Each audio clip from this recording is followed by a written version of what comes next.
button. Yep, button's it. This is about delivering great exclusive games for you that ship on platforms where Game Pass exists. Oh, God. You know, that was a pretty hectic before the show conversation. We learned a lot from a lot of different people about a lot of different things. And, you know, it still doesn't come close to what we learn from the chat every week. Chat, thanks for joining us. RDX Podcast. Hey, hit the like button if you haven't. Tell a buddy or two as we get started. We'll do some intros. We'll do some shout outs. And again, we appreciate you guys. We got a lot of really, really good stuff talking. People are going crazy over this Hellblade stuff. They're in denial. They're running around on fire. It's crazy. A lot of stuff going on, but we got a ton of topics. Let us know your thoughts as we go. We've got D-Bash, brother. How you been? Another week, another RDX.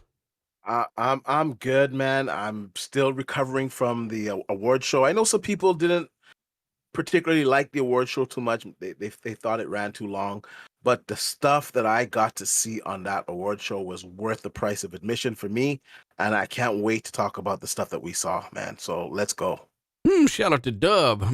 We've also got xCloud Tim Dog, brother Haven. Good, really happy. A lot of energy this week. Got a couple of days off. Been playing Halo. We got a lot to talk about, a lot to cover, and it's going to be a lot of fun this show. So tune in. Yeah, this is Halo running on Series X. It's literally the first hour of the game, so it shouldn't be a spoiler to anybody here. I would fucking hope not, right? So shouldn't be anything. You kill grunts. You do kill grunts. I don't know how they made it into the alien military, but they did. Bonzarelli, brother, how you been?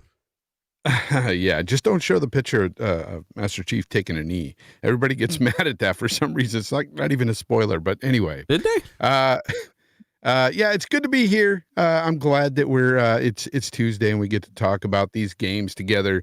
It's always a good time to talk with friends about games. It's always awesome. Always. We've also got Stalker. How you been, bud? Good, brother. Good, man. A lot of gaming this week, as we all have been. I think we've been in parties so much this last, 2.5 weeks. Just all PC gaming. I've even been playing on a Switch, on my Ouya, everything, bitch. No, I don't have a Switch, by the way. I'm not playing at 14 frames per second. Fuck that noise. But yeah, no, man, there's a lot of stuff. And like D said, man, what we saw at the Game Awards, it was long as hell. But for the first time, I got to say, man, after seeing Hellblade, after seeing the Matrix thing, the demo, and playing it on the Series X, and then everything else, I really feel like that was the show that kicks like next generation off. Like Suicide Squad looked insane. Everything looked insane. Like everything up there was like, holy shit, this looks great. And then Hellblade just bitch slapped everything.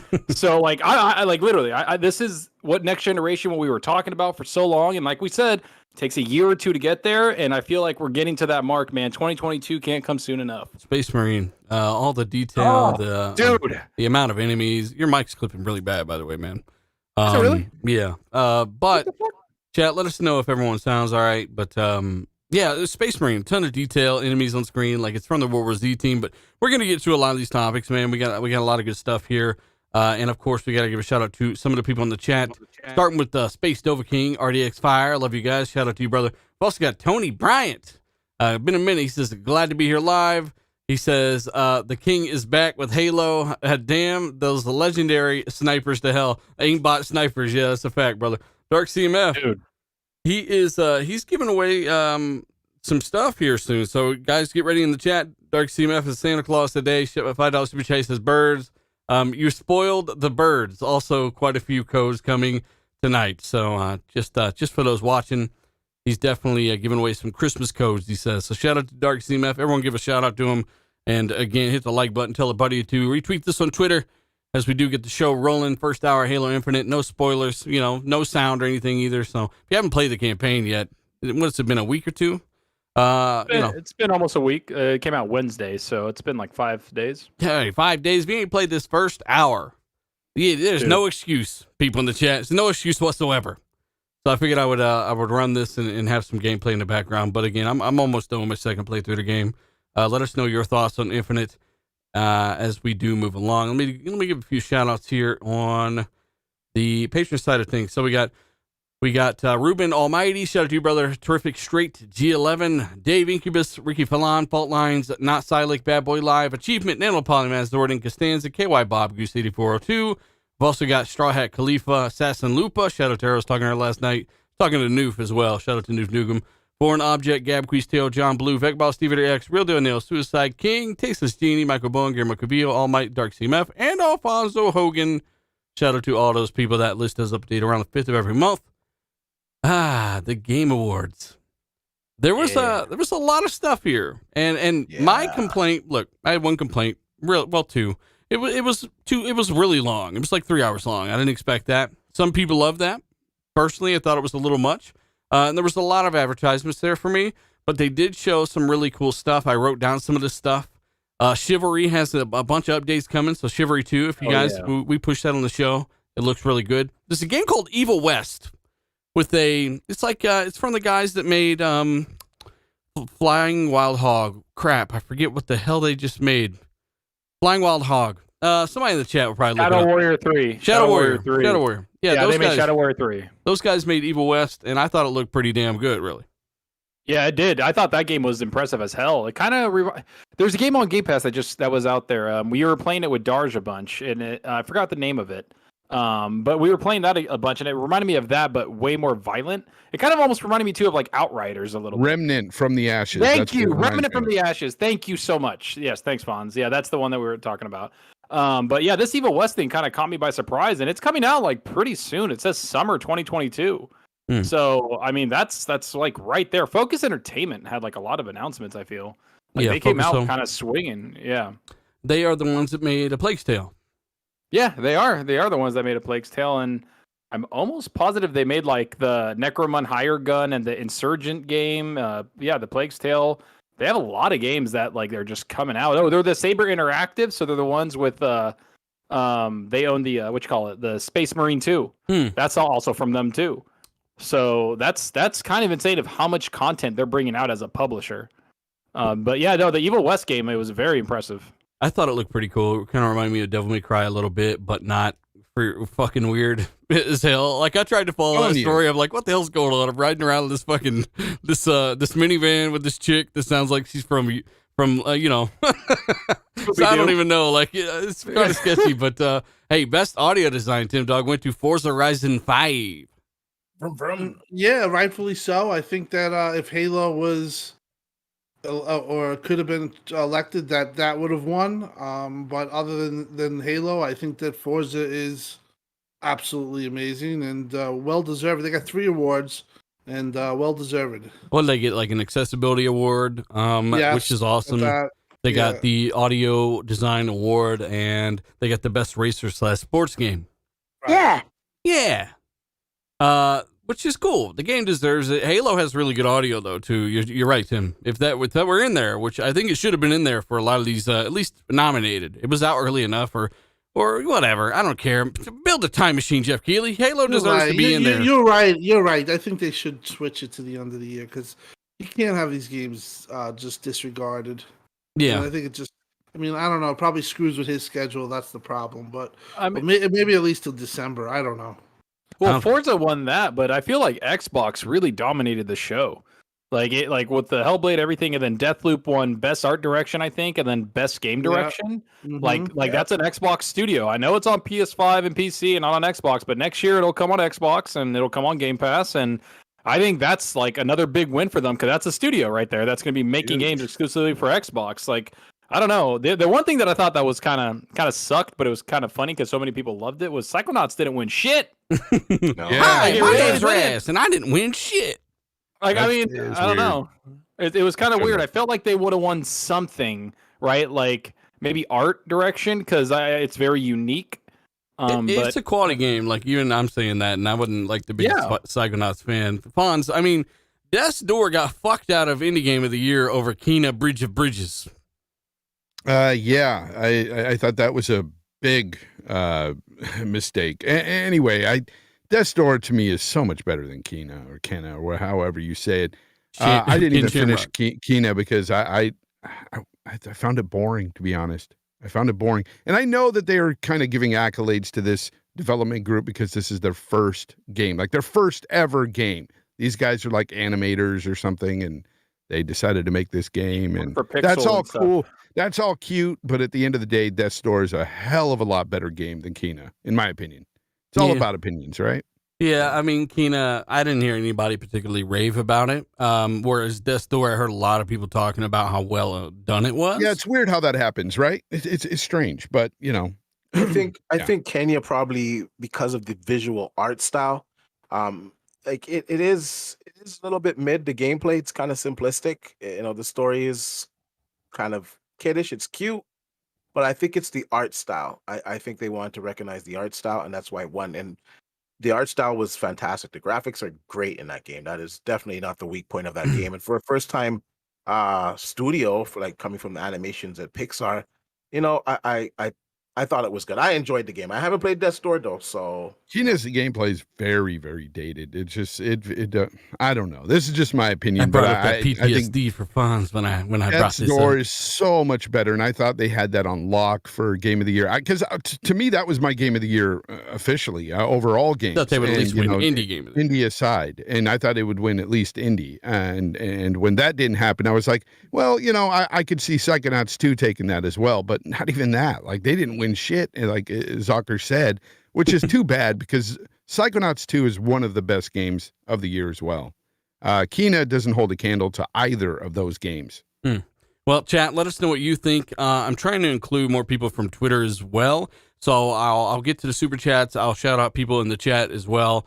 But I'm also doing hashtag RDX. So maybe towards the end of the show, if you guys have any thoughts that we didn't cover, anything like that, I'll search up the hashtag RDX and we'll read some of your comments or maybe, include some of you guys in the show that way from Twitter as well. But of course, here.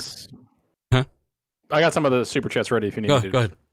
Yeah, so we got Lord Star Killer. Hellblade 2 looked absolutely amazing, but some people can't tell the difference between a cinematic trailer and gameplay.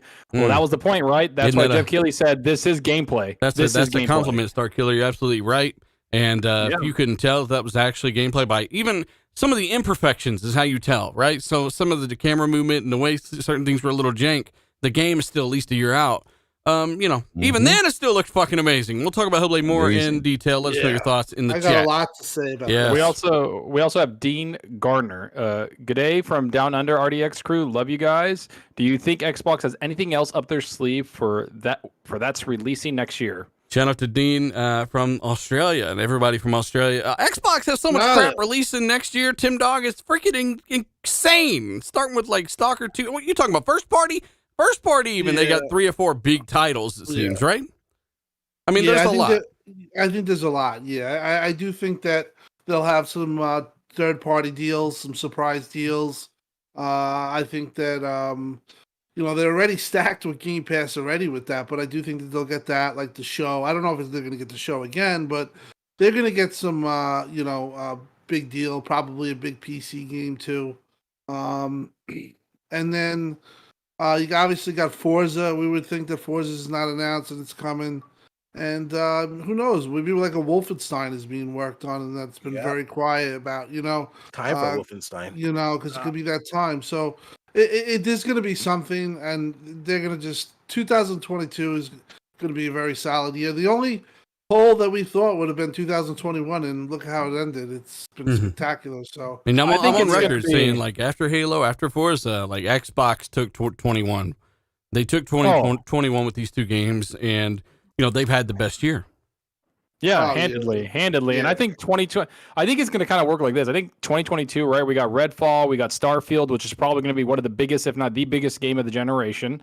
Like that's what Bethesda does. They make those type of games. And I think it's going to be kind of like a Bethesda thing. And then I think the year after, it's going to be an Xbox Game Studios, like the traditional ones. And I just see that happening because this year, Bethesda didn't really bring out anything for Xbox, right? Like we had nothing but Xbox Game Studios. But their biggest game of 21 is coming out in 22, which is Deathloop, which won a ton of awards at the Game Awards. So that's coming out on Xbox this upcoming year. Yeah, and that's what I'm saying is that like now I think it's going to be Bethesda's going to really show their support towards Xbox and why they made that purchase. And then the year after, it's going to be either a mix or I think Game Studios, the Xbox Game Studios are going to really come out with Avowed and all the other ones that we know about. So, I mean, there's not going to be any shortage of games. And if you look at starting in like February, like even January, like Game Pass has a lot of shit coming, guys. Like a lot. Really and it's not just... And it's everywhere. Like it's like it's insane. Even now, today, didn't they just drop like 10 other games, including that Aliens game and like the gunk Mortal is coming. Kombat out of nowhere. Yeah, and then not to You mention can the play on the gunk. cloud. Yeah, the gunk, gunk. Crossfire X, all these other games are coming like at the beginning of the year. These third-party deals that they got. So I don't know, man. I don't know how many more games we can have, dude. It's like Jesus. We can have a lot more. There's a ton of Yeah. games on this list still. Hellblade, I want to come back to that. And shout out to Nick / Creepy Bunny's dumb bitch ass saying I'm nuts for thinking this is the best looking game of all time. Of course it's the best looking game of all time. Pull your head out of Sony's ass, okay? We've also got Star Wars Eclipse, right? That's from the guys that made Heavy Rain. And, you know, people might say Fonz is one of them. Point and click. Maybe, but, you know, maybe. What if it looks amazing and maybe they innovate a little bit, Fonz? I mean, what we get to be excited for Star Wars Eclipse? This is gonna be Heavy Rain type, gameplay. Yeah, and that's fine. You know, I enjoyed those games that they've made. You know, that it's not a big deal. It's just not heavy on gameplay mechanics. You know, and that, you know, that's a genre in itself. So I'm fine with it. A Heavy Rain type of Star Wars game, though, man, that's bananas, because of the characters and the stories that you can tell, and you know, different worlds. Detroit Become Human, probably more like it, right? Which is Heavy Rain on steroids. Good. Yeah. Well, I'm glad that it's the one thing I'm happy about the game. I don't care, like I get who it's made by. I'm gonna play it because one, it's not the Skywalker saga. They're going back in time with this game. It looks like they're going like hundreds of years back in time to get some new characters, new stories, right? Like, come on, give us more of that shit. Like, that's what I'm waiting for. Like give us something like that. So I'm happy about it. I can't wait to play the game. I know there's a lot of Star Wars stuff going around right now, but which is I'm waiting good. for Jedi Fallen Order. EA don't have it all locked down anymore, which is great. We all love Jedi Fallen Order, and there's a sequel to that coming. But I like the fact that you're getting these different games from different publishers, and I think you got a point, Stalker. There's so much of this other era of Star Wars out there that, you know, we need some stuff from maybe when Yoda was only 300 years old, not fucking 9, you know? Donataku in the chat said, Fonz, they said it was an action game. They also called Detroit Become Human an action interactive game. So I don't know what to tell you. We'll see what happens. That would be cool if it was an action game. One game that that'd be cool. Also at the awards that was in the vein of that was Star Trek. Did you guys see that? It's made by the guys. Yeah, I saw that. I wasn't really that impressed with it, but I did see it. Stop hating, Jim. I know it is a Telltale game, but as far as Quantum Dream in this game, listen, it's Star Wars, so right off the bat you have me sold. Yeah. I just think that they could make it look good and be fun. It's an interesting one. But I'm kind of a little hyped up for it. I'm very surprised that Quantum Dream was picked for this, though. I mean, I thought that was a pretty... they probably pitched it, right? And they're like, hey... graphics-wise. I mean, listen, you look at the droids, the androids in Detroit, you could think that they could have some really cool stuff with the Star Wars stuff, you know. So I'm excited for that. I thought that was very interesting. Well, let me give a shout out to almost 1,000 people already watching this, guys. Hit the like button if you haven't. Tell a buddy or two. Let us know your thoughts about the Game Awards, all the different awards that Xbox won. Sony, did they get nominated for one damn award? Time for the Twitter guys to start crying because I'm gonna bring up something that they still have nightmares about, I guess. Did they win anything at all? I mean, I honestly don't remember. They just won the most watched Pornhub award. Oh my god. Jesus. D-Batch. Most talented. They did, 7-year going. So, okay. So you're actually being serious. Like, there's actual analytics out there to keep track of like which console's watching the most weird shit. Wow. He's actually serious right there. You know, that's interesting. It's weird how you know that. Pete Hines did a pretty funny infomercial. I thought it was funny. They also announced a Wonder Woman game from Monolith, the guys who made Shadow War and Middle Earth. Oh, yeah. Woo! Hopefully that's good. Excited. Unlike the last movie. Oh, Jesus, don't bring that crap up. I hated that. She farts movie. and flies in that movie. I just it's their power, man. Hey, I thought I like Monolith, man. I like Monolith. I like what they've done. I like what they did with Shadow War. I wonder how they'll use the Nemesis system, or if they'll use it at all. I know they have it trademarked. Yeah, I mean, I don't know. Like, Monolith is actually like a very talented studio. I remember when they first came out with the Nemesis system, it didn't work on they kind of tend to push stuff like for next gen, right? The Nemesis system didn't work on the Xbox 360. That was actually out of that game. It only worked on Xbox One. So I don't know. Maybe they're pushing something because they've been quiet for since 2017. So for 4 years, they haven't done anything. Honestly, what the hell's going on? Like, maybe we see more of it next year. But for me, it's like WB. They have a lot of stuff like in the works, and they've been quiet for a long time. Like, we got the Wonder Woman, we got Suicide Squad, which I thought looked fucking insanely fun. Yeah. And then Gotham Knights, which again I love, I want to play. And then they also have the Harry Potter game, the like big RPG Harry Potter game coming out. I guess that's pretty far out. By the way, Toonsies the cat, the official RDX mascot, does say enjoying the show. Meow. Thank you very much. Do appreciate it. $5 super chat. I mean, look, the Game Awards wasn't perfect, but Fonz, you gotta have something in there you was fucking excited for. Yeah, of course there was stuff in there. Hellblade 2 looked phenomenal. What about Alan Wake 2 Vampire Edition? I thought it was a Morbius game at first or something. Yeah, really strange. Not a fan of Alan Wake. I didn't like that game. But this is a survival horror game. Yeah. Well, we'll see how it is. There was a lot of things that they showed. Like the Wonder Woman thing is very intriguing because it's Monolith. But of course, they didn't show any gameplay or anything like that. It's way too early in production. That Evil West game looks good too. They showed. I absolutely adored Doke AV dancing to K-pop. That was just the highlight of my night. So. Did they show Horizon Forbidden West? They did. Yeah, they did. They showed like a minute and a half gameplay, but at this point, it's like I think it was just like, "Hey, we're here. Hey, we're here." It's like we've seen everything. Like, all right, relax, just get the game out, and that's it. Right? I said it in my last video, but damn, after I saw Hellblade 2 and I saw Horizon Forbidden West pop his head out of the bush, I was like, "What the hell is that?" Like, it didn't even look like the same damn game.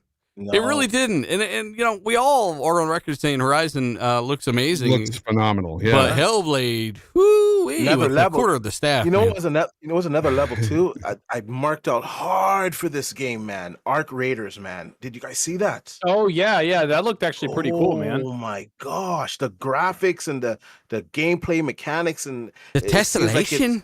It seems like it's some type of co-op. I don't know. It's like co-op and you're going after these like metal machines and there's drops and physics, just the physics, just the on details and the physics is, man, I was just blown away by the lighting, the graphics, the textures. That was one of the highlights from the show. I put that up there with Hellblade. I put it up there with The Matrix. It was just really good, man. Yeah, it looked interesting. It's running at 30, but it's pretty early in development. But it seemed like they were really trying to make physics impact everything in a different way, like to really make it feel next gen, right? And you're taking on these big spider walkers, and hopefully you're not paying a microtransaction to do it. I have no idea. I think this is it's free to play. Oh, okay. I didn't know that. It's free to play. So yeah, it's like an action shooter, and then you go against like the thing called it's like Arc, that's what they're called. It's an onslaught of like this mechanics or like mechanical race that just keeps coming, and so that's where you're like they just keep coming from space, and you and your squad. It's about co-op. You just fight them and try to defend your planet, basically. Are you gonna have to pay Glimmer to speed up how many of them fall from the sky? Speed up the attacks. You pay him poop. All right. That's what I heard. Okay. I don't know. That was the weirdest thing you probably ever said on the show, which is fucking a feat right there. Hey, what I do, bitch. Make myself better. Shout out to Sinchi. Shout out to you. $10 super chat. Best part of Tuesdays. How are you folks? He says, how are you folks tuning into this podcast and not pressing like button? It's right there. Great show. As always, gentlemen, thank you very much. I do appreciate it. He says, thank you all. No, thank you for powering the show again. Shout out to everybody watching, guys. Hit the like button if you haven't. We do appreciate it. Share it out. Tell a buddy about the show. Before some dumbass tries to clip us, Returnal 1 action game. Best action game. That ain't going to stop nobody from clipping nobody. I know, but some jackass is going to go out there and be like, but that's not, that's not, that's phone. We were talking about first party. Second party, Returnal did win an award. I thought Returnal was first party now. Did they? Yeah, they are now, huh? Yep. Yeah, they bought their way into the awards. By the way, best studio / game direction was Bethesda Softworks and Arcane Studios. Just saying. Oh shit. That just saying. 7.5 billion for a reason, bitch. Sorry, aggressive. Hey, Hargeet. Shout out to Hargeet. Awesome guy. Talked to him in the party for the first time a couple days ago. He says Game Pass Ultimate 3-month codes. He's dropping codes for you guys. Give Hargeet a thumbs up. He's dropping the Game Pass. He's making it rain games. That's our boy. Just like Xbox. Shout out to Hargeet. And you know what? The Game Awards had a lot of cool stuff. We'll come back and we'll circle around to some really cool stuff, but I want to rattle off some of these things. Little Dicky Game Pass commercials. They're kind of debranding PC Game Pass by itself to make sure that people know an Xbox is an Xbox, a PC is a PC. This is PC Game Pass, Xbox Game Pass is over here. And, I like Little Dicky, the humor with some of the stuff he does. The rap wasn't necessarily I thought it was just all the ads in the show was just really unnecessary for me. Like as a gamer, as somebody who's tuning in to watch a show about celebration of games and stuff, and especially even with the awards that were given out, they were just like an afterthought sort of thing. They were just like so and so won this, so and so won that. Okay, let's go to another Facebook ad. All right, there was just way too many ads. It was more of a marketing and hype show for different products and stuff and movies and but you did get to see Sniper Elite 5 there though. Like I just didn't care for all that stuff. And again, with music, I could do without all the theatrics in these shows. Like I say that all the time, and I can't stand that. Like I ended up turning it off at the DokeV dancing portion because I'm just surprised they didn't bring out both flute guys, the didgeridoo guy from Xbox and the flute guy from PlayStation, and just have a battle. That would have been more entertaining, but. It's just as a celebration of games, as an award show for games. Let these people speak. Damn it! There was awards given out where these people weren't even allowed to even speak. Like they were just like, yeah, we gave the award for best score or whatever.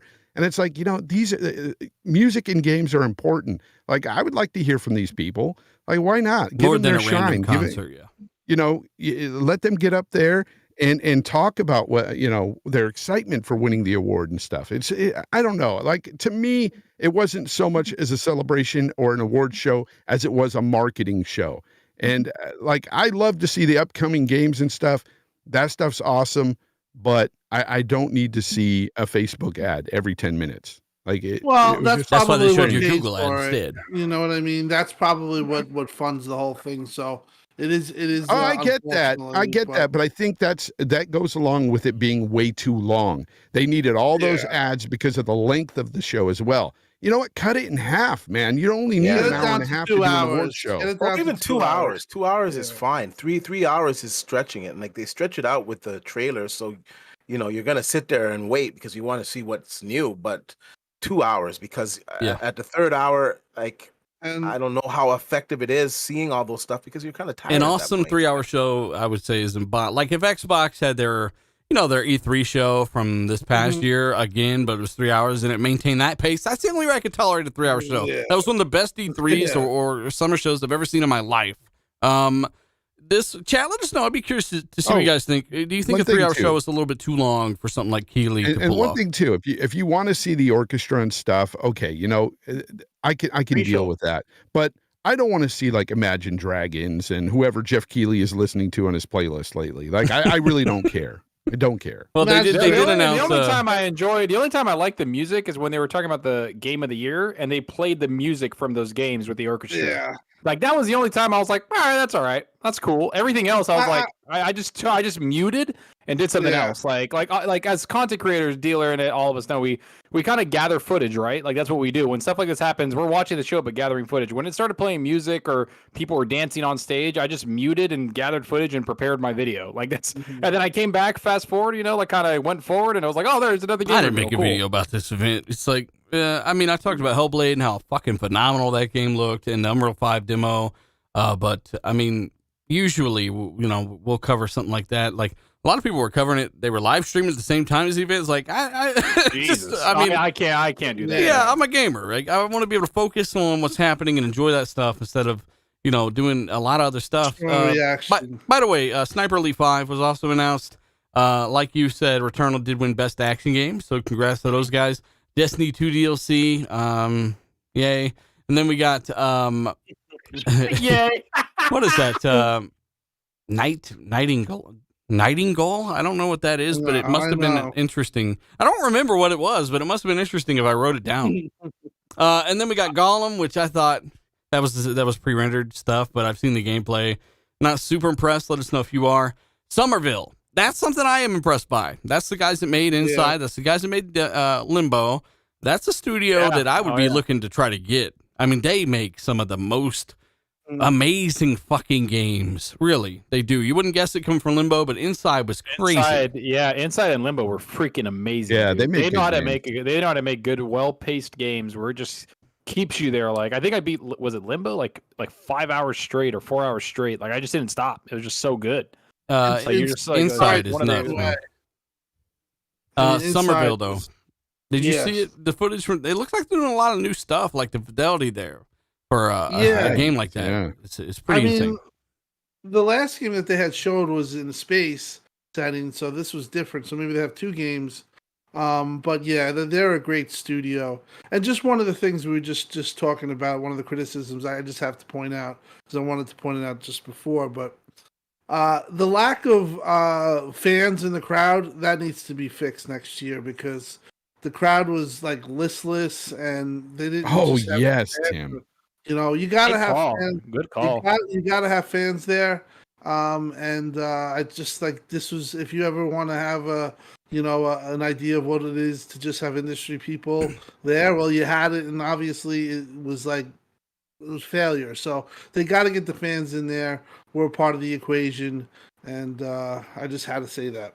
Well said. I think that, with the pandemic shit too, it's a little iffy, and some people might not feel the same, but I get your perspective. It was all pandemic related, because you remember when Jeff had said, "Who would you rather see if I couldn't do the show?" He asked that specifically because he was wanted to have a contingency plan if he had freaking COVID. So that's how much this stuff was talked about and went over up until like 2 weeks. Like I think they were thinking to have fans, but I know that Megatron was thinking about going, but then he heard it was like fans were just like, they were like no fans, just all industry. Yeah, but see that and that's weird though, because and I don't want to even go down the road of the pandemic and COVID and everything, but like everybody's there to celebrate the games. Even these devs are fans as well. You can call them fans as well, but I know what you're saying. Like the average fan, you want to see them in the crowd. And I agree too, that should have been something. I just don't see a difference between having a crowd full of developers and a crowd full of fans. Like it's the same thing here. What are we doing? People can wear masks, do their thing. There's testing and stuff. So it doesn't make any sense. We go through that stuff in life right now with concerts and whatnot. Right. So in the end, yes, you're 100% right, because when I was watching it, I made comments about that too in the Xbox party chat we were in. I was like, how come everybody's not really clapping for anything? Like really excited for stuff. Like they showed something awesome, and like Hellblade, matter of fact. Hellblade. And everybody's just like, and I was like, okay, they clapped as much for Hellblade as they did for K-pop Doke AV. Like, what are we doing here? I 100% agree. When I heard, that just tells me you're not in tune with the K-pop scene, bitch. But it's funny that you say that. I was dancing in my living room. Fuck you. No, I was waiting for the crowd's reaction after Hellblade, and usually when you fans, you could tell, because if they had fans there when they first showed that first scene, you would have heard like somebody go, "Oh!" like something like you. Yeah. But you didn't have any of that. You just had like a bunch of zombies, which I hate to say. Bunch of jaded fucks. Just people who just different mindset. We're fans, so I think that it wasn't his fault. Just some constructive criticism. Next year, definitely have fans, because it makes it look better too. It's too hot in here. We need some fans. And it does. It helps with the general public at home watching, the gamers at home watching. When you hear people get excited for things, it makes you excited. It's like contagious, man. When you hear people getting happy and excited and elated, you feel that same energy. Like it's just like that. Even watching it at home, you feel the same thing. You like to see people get excited for the things that you're getting excited about, and when they don't do it, it's kind of a letdown or a bummer. It's like, okay. Well, let me really ask care the for that. perspective of the guys in the chat too. Let us know your thoughts on that, and of course, shout out to almost 1,200 people already watching us live. Sir X-Man, shout out to you. He says Xbox PC Master Race. Chinook Guy says the weirdest thing about the ads is that the devs had to watch all of those ads without many fans. Yeah, I mean, ads. You got to pay for it somehow, but what's the goal here? Is the goal to make money, or is the goal to fund something, to pay tribute to something that we all enjoy? You know, that's kind of the fine line. Dark CMF, we're giving away a code for Halo Infinite. The code is in the chat now. Check it out. $5 super chat. Shout out to Dark. We've also got Biff Renai. What is that? Rinaldi? Rinaldi. Okay. Shout out to. Oh, you see it right there. Well, read it, Fonz. Sheesh. Says, sorry I'm late. Don't forget to give out my code this week. Oh, he's got a code as well. So you got to give out his code. It's Biff Rinaldi. Maybe well, message me on Twitter so your DM comes to the top, Biff. That way I can find it. And then you can read that one. Hey, Blinken. He says, Fonz, you didn't like the drag queen Facebook ad. I loved it. I loved it. Shout out to you. We also got Assassin Lupa. Shout out to her, $50 super chat. She's Santa Claus this year, man. She says, happy holidays and a happy New Year, RDX. Have a drink on me. Shout out to you. Thank you very much. We also, I got one up top that's almost about to disappear. Go ahead.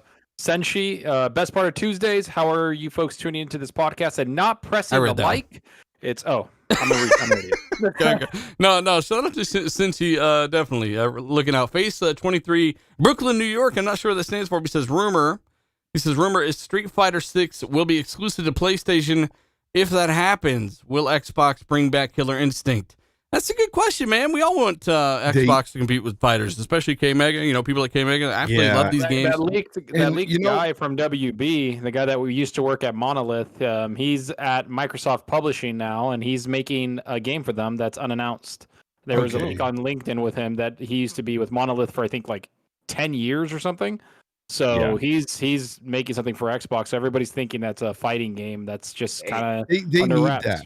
They need that for Game Pass. They really do, because again, variety. It's what's needed in these services. And for someone like me who played a lot of Killer Instinct in the beginning of the last gen, I played a lot of Killer Instinct. It was my favorite fighting game of last gen for sure. I had Street Fighter 5 as well, and I preferred Killer Instinct over that. Yeah. So I wish they would bring that back. Me and my kids played it together. I played it with some people online. I sucked online, but I had a ton of fun with my son, especially playing that game. They need to give Killer Instinct another shot and make another one. And if you got to put a smaller indie team on it that is known for fighting games or quality fighting games, and make it even a throwback kind of 2.5D, N64 style Killer Instinct, but with modern graphics and stuff like. Put that something like that. People really enjoy something, a continuation. Easy cure for that. Sorry, easy cure for that game. Unreal Engine 5. After what we saw, what's capable of that. Imagine a fighting game with that type of realism. I don't think it'd be that hard to do because it's just the environments in the back and the characters, right? So, man, it's like the Listen, fighting games are a lot more intricate than people think. Like, they're really hard to program because you need to get the fighting style and the timing down perfectly, right? You need to make that. That's why NetherRealm is so good. That's why Smash Brothers is so good, because you can be competitive in it because it's so intricate. And the latency on the sticks and the moves, they each take up a certain amount of frames, and there's a counter to each one. The animation. That's true. And that's what makes Smash. That's what makes Smash terrible online, because their network sucks. Smash is terrible. I'm just talking about the code of paint, though, not the mechanics. Yeah. If you're playing at home, with Unreal, if you're playing at home, it's great. Couch co-op is great, but online it sucks. By the way, another game that we didn't talk about that won from an Xbox studio is Age of Empires won Strategy Game of the Year. Yeah, it did. And that is a fucking good game. Everybody needs to check that out. I really can't wait for that to come to console. Like, to be serious, I really like RTS games, and I don't mind, because they can make these things run on console well. And Is it coming to console? Is that confirmed? Yeah, they've said okay. it is, and it's probably next year. Kind of like I think Gears Tactics. It took them 9 to 10 months to get it to console after it came out on PC. But this game it's not even like I'm not even saying it because it's Xbox. I'm saying because it's a damn good strategy game. The campaign's like 25, 30 hours long. There's actual historical stories to it, and they have like good cut scenes, and they show you the real thing like in real life with like almost a documentary style. It's a this damn is how they well used to made spear game. a horse. Yeah, no, they don't even say that. They say this is the battle you're about to fight. This is why it's happening, and then you fight it. Like you control it. Like they put the gameplay in your hands, and it's just so fun. Yeah. Like I don't know, man. I've been looking forward to it, man. I've been saying since the beginning, I just needed to come to console, and that'd be a great party game. Sitting in a party, chatting, and just playing RTS games. But I'm looking forward to that. And you did a review on that, so everyone, if you haven't checked out Zachary's review on Age of Empires, it's a quality game. Also, shout out to Sir X-Man once more, who does say I'm a Trekkie. Okay, so he says I'm a Trekkie, so I'm waiting for the Star Trek game. There's the one in VR. Apparently, it's pretty good, man. Let us know if you tried that one. Gamer by Choice does say audience was full of devs that rushed off stage. Probably not good for game excitement. Great show. They did kind of rush. that one guy, who was it? Somebody's up there giving a speech, and they're telling me to get off now, but he's up there for like 5 seconds. Yeah. Get the fuck down. Crazy. Yeah, that's Get one off. of the Imagine Dragons is coming. Get the fuck off. Hey, shout out to Phase 23 again. He does say panel's thoughts on PlayStation doing 2-year third-party deals. Hey, nothing really new, right? They've done it with Final Fantasy apparently already, and they've got to. They've got to. Yeah, they got to do because what's going to happen in coming 2023 and on. There's going to be so many games going into Game Pass. There's going to be so many games coming out of Xbox in general that their studios. I mean, they just don't have as many studios. So to keep up with the amount of games, they're going to have to do that. And I get it. It's business. It sucks for a lot of people who may be on the Xbox side that may want to play, something like Forspoken, for instance. That's a 2-year deal.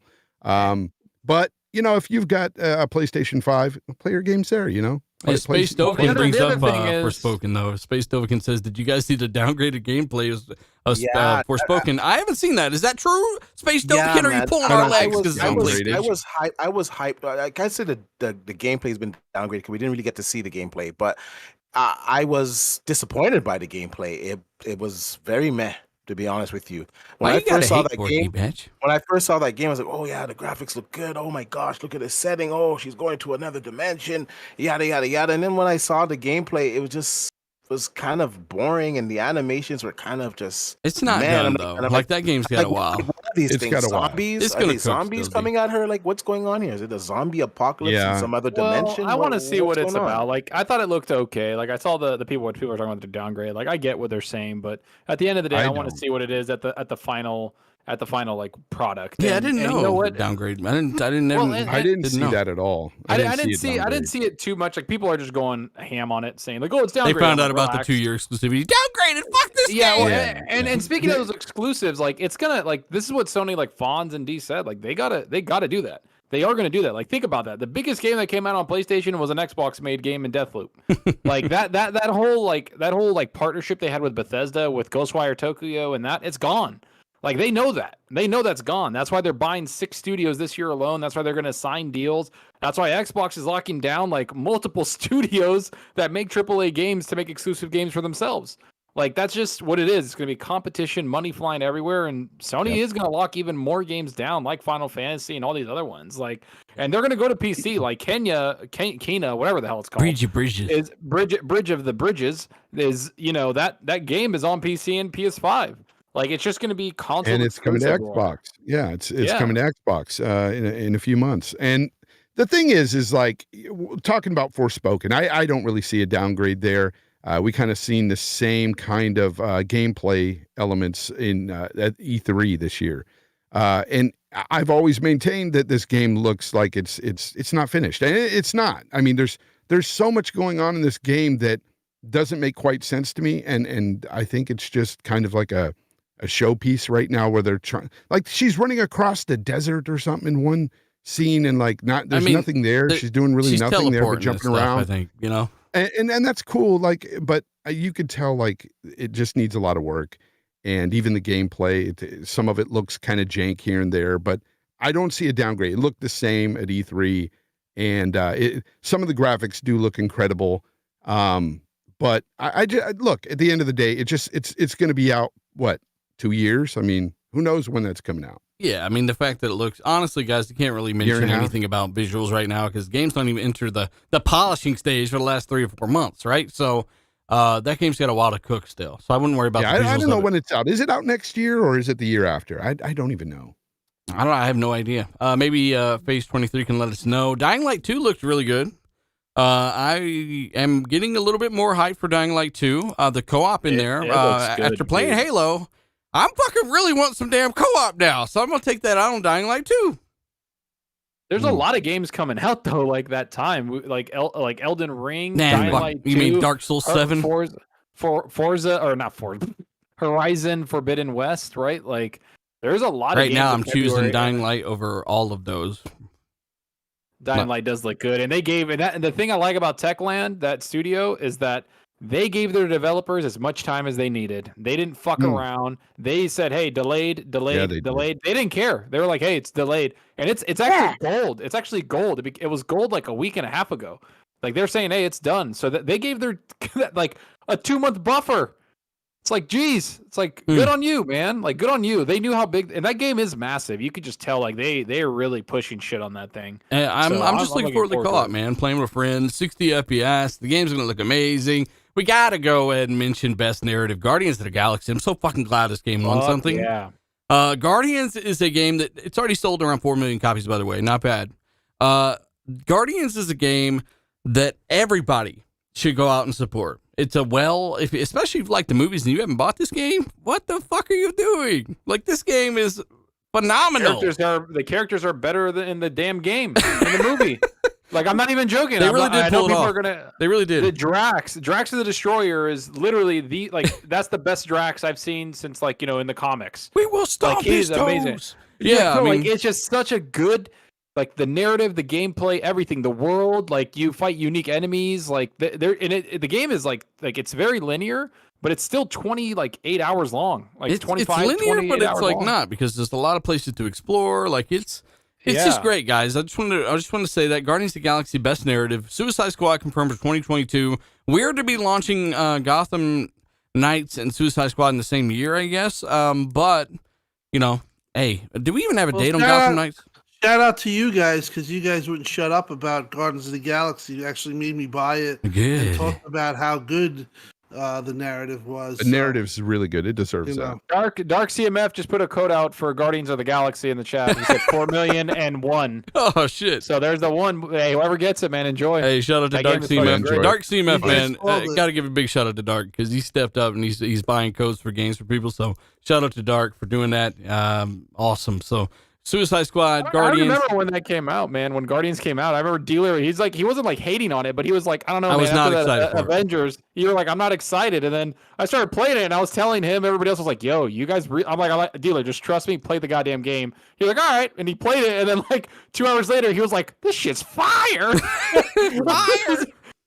Yeah, I mean, definitely. I wasn't excited for it at all. So a part of me forgot that it was the damn Shadow of the Tomb Raider team that built it, and the Deus Ex team that built it. And this is their best game ever, in my opinion, easily. Oh, 100%. It's not even competition. And now, Metacritic wise, it might be, but in my opinion, from the experience here on, just play it. Dark just gave out a code for it. It's awesome. Space Marine 2 looks amazing. We talked about that a little bit. We are kind of running a little bit behind. Is Space Marine 2 on PS5? Because you're saying that there was no PS5. It says it is. It says it is, but at the end of the trailer, it says Xbox Series S, and PC. That's all it says. Did it say fuck PS5 in small font under that? I don't know. It says it on their website that they have it for PS5. It says PS5. So too big of a game not to hit. It's going to be a massive game, dude. And I'm sorry, that was the biggest announcement. Colt texted me. And a bunch of people that was my biggest announcement, because I've said it before. I've had footage of like Space Marine. I have that game permanently installed on my PC. Colt texted you and said, "Stand by." What happens if PlayStation bought the exclusive rights to that game for 2 years? What would happen? Would you be I would probably throw my PS5 out the window, drive down to Sony's headquarters, and Hey, I don't know, Hey, yell at them. legit. I Is booted up my apples out of- PS5. I've been playing a little bit of Miles Morales, right? So good. It's fun, right? I'm on the ray tracing performance mode. I was cringing so bad when the motherfuckers like, we used to mix beats with together, like shit like that. I was like, cringing so bad. But that fucking PlayStation, remember, I haven't spent a lot of time on this thing in a year. I plugged it up for the first time in like 8 months, probably a month and a half ago. Played some God of War. I was like, this is awesome. Ratchet, wasn't really feeling it a lot. Miles Morales, I'm like, I'm in the mood to play this. Okay. This fucking thing gets so damn hot. It almost melted my controller. I couldn't believe how damn hot the thing was getting. Yeah, that means it's doing its job, but so does the X has the same problem. I have a small room in the back. No, If like I close I'm the talking about like door- surrounding area shit around it was like Yeah. it was no. fucking and Creepy Bunny's gonna get upset at this, but fuck you, Creepy Bunny, I don't give a shit. The PS5 is hot as shit. So You yeah. know what? I got to read this super chat because I agree with this guy. Kendrick Starr says, "Just beat Guardians. Some of the best storytelling and characters ever. Gameplay and enemies generic. This game is 80% story and 20% gameplay." I don't agree with that 20% gameplay, but I agree that the Some of the combat is enemies a little could have generic. been, a little Yeah. bit more. But that's any game, man. But You it's gotta a take it as a whole. great. It's still a great game. I still give it an 8 out of 10. It's a great game. It just the narrative is really over the top. That's what really puts this game on the map. Is that narrative is incredible. Some of the best storytelling in gaming ever. Really, it's awesome. A Plague's Tale 2, by the way, was also there. That game looks fucking ridiculous. That's their own bespoke engine, by the way. Crossfire She X. stabbed people, bro. She was stabbing people in like the neck. I Yeah, was like, oh my god, I don't have a little slingshot to knock some guy out anymore. We don't have Hell a spitwad shooter anymore. Yeah, it's gonna be great. Crossfire X, February 10th. Fucking about time, right? Thanks, Remedy. Crossfire X. Yeah, Tim, are you Remedy. looking forward to Crossfire X? Chat, let us know if you're looking forward to Crossfire X. Nah, Tim, don't give a I'll fuck. play All it. right. I'll play it. I'll check it out. I mean, I don't trust Remedy, but Game Pass, right? it's it's Game Pass and it's a first person shooter. Like, we'll check it out. We'll see what's up. I mean, I'm gonna check They it out. made Max Payne. So Yeah, and they also made some How other long shit. ago was that? Yeah. yeah, Very but long time ago. still, it doesn't mean that they can't do it. I They mean, also- they I'm also more really- interested knowing it's Remedy than if it were that free-to-play shooter multiplayer studio making the campaign, right? They also made Control in Quantum Break. I'm just saying. Yeah, no, I mean, I think it looks really good. So Well, Not me. February 10th, Tim Dog, what do you think? Finally? who knows? Might get delayed again, but you know what? They're He notorious for said it that. might get delayed again. No, but they're notorious for delaying. But whatever, Yeah. when the game's ready, it's ready. Yeah. And exactly.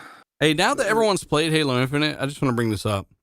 Some of the cutscenes with Escharum and all this stuff happening in it, where they look like the motherfucker at the end of that cinematic reveal bullshit. I mentioned this before. People are trying to give me shit because the game didn't look like that, right? Oh, that's all fucking Pixar CG fucking. And then the game comes out and some of the cutscenes look like that. Like, what a bitch smack to all the faces of the haters of Infinite. The game looks fucking great, man. Escharum It looks looks night and great. day compared to what it did before.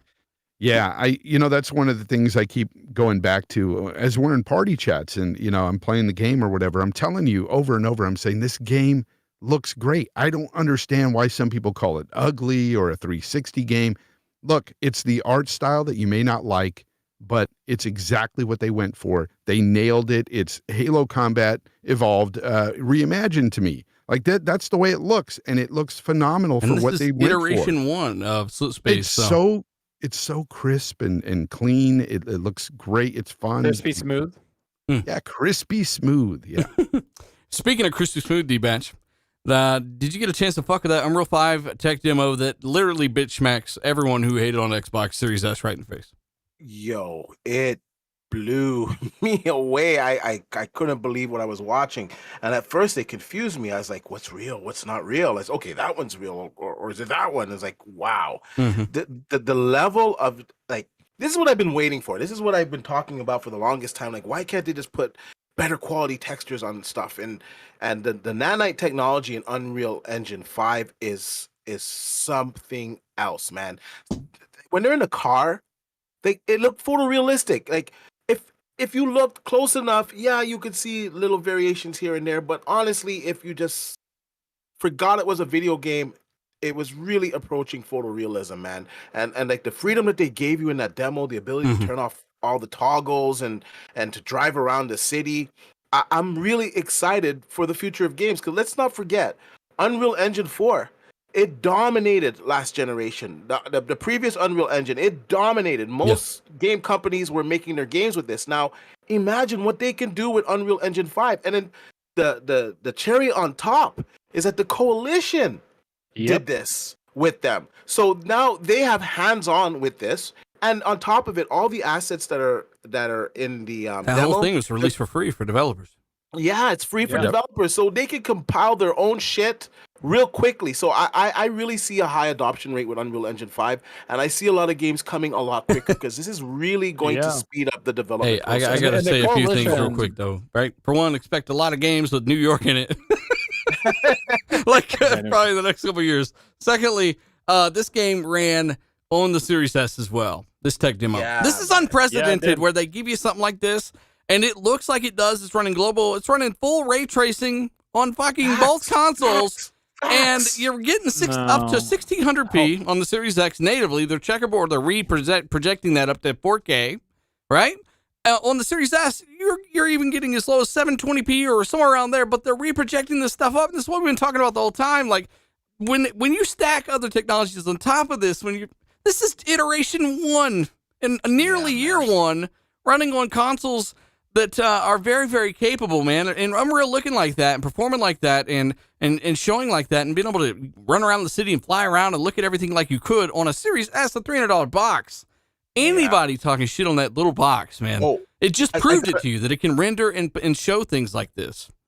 I gotta put this to rest as well, because I don't know, people are like real morons out there, man. Digital Foundry was like doing their comparison, and they were even making fun of it, saying, oh, this one part, the PlayStation 5 ran 1 FPS better, which is basically a draw, because you're gonna have variances, so that didn't really mean shit. And these guys are like running around the internet saying that Unreal Engine 5 was running better on the PlayStation 5 based off of that 1 FPS. Like, people are just full of hate. Instead of just right now all gamers being united and excited for this Unreal Engine 5, we have this nonsense going on. Like, honestly, gaming is about to go to the next level. Unreal Engine 5, holy shit, Looking man. good. You guys are trash bags. We all know once the first tech demo came out, it was only on PlayStation 5 because of the SSD. That's all it could ever do. It's not on the Series X. It's a figment of our imagination. Remember that? Do you remember that? Like, that's how dumb it is. And you know what? D brought up something very important. Epic reached out to the Coalition for this. They reached out.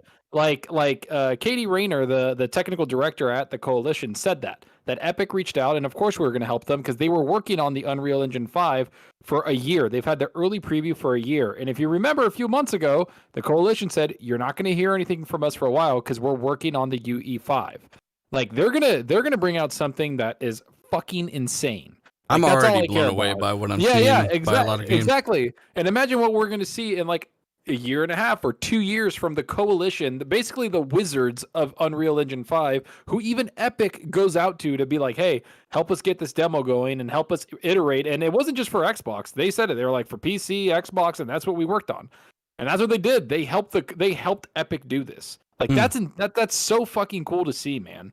Like, I don't know. That Matrix thing blew my mind. I remember they're like, you can play it today. I thought it was going to be just some bullshit. Like, we were talking about it, and I was like, you're going to do this. Then I was like walking around. I was like, oh. You can fly around and look at all this stuff. I showed it in my last video, guys. If you haven't seen it in 4K, Series X, all that goes. It looks incredible. You can change all the toggles around. You can change the density of the crowd and all that. Fonz, you really should try it out. Still Wreaking Havoc, by the way, does say, please check out the Power On series on YouTube, Xbox channel. It's a must watch. I binge watched the hell out of that whole thing. So good. Hey, so good. How come there's really, I know D, you mentioned that there's a 1 frame difference between the PS5 and the Series X, but why is there that 1 frame difference? Why isn't there a bigger difference between the Series X and the PS5? I mean, the fact that there's a frame rate at all, or a frame rate lock on there at all, shows you that it's not about what console is best. It's about getting these targets out and getting it done in a certain amount of time with a relatively small crew on that demo. So we've seen the advantage with Xbox over and over. It's been more and more prevalent. That's proof in itself that that's there, and it'll get better as more and more features come online.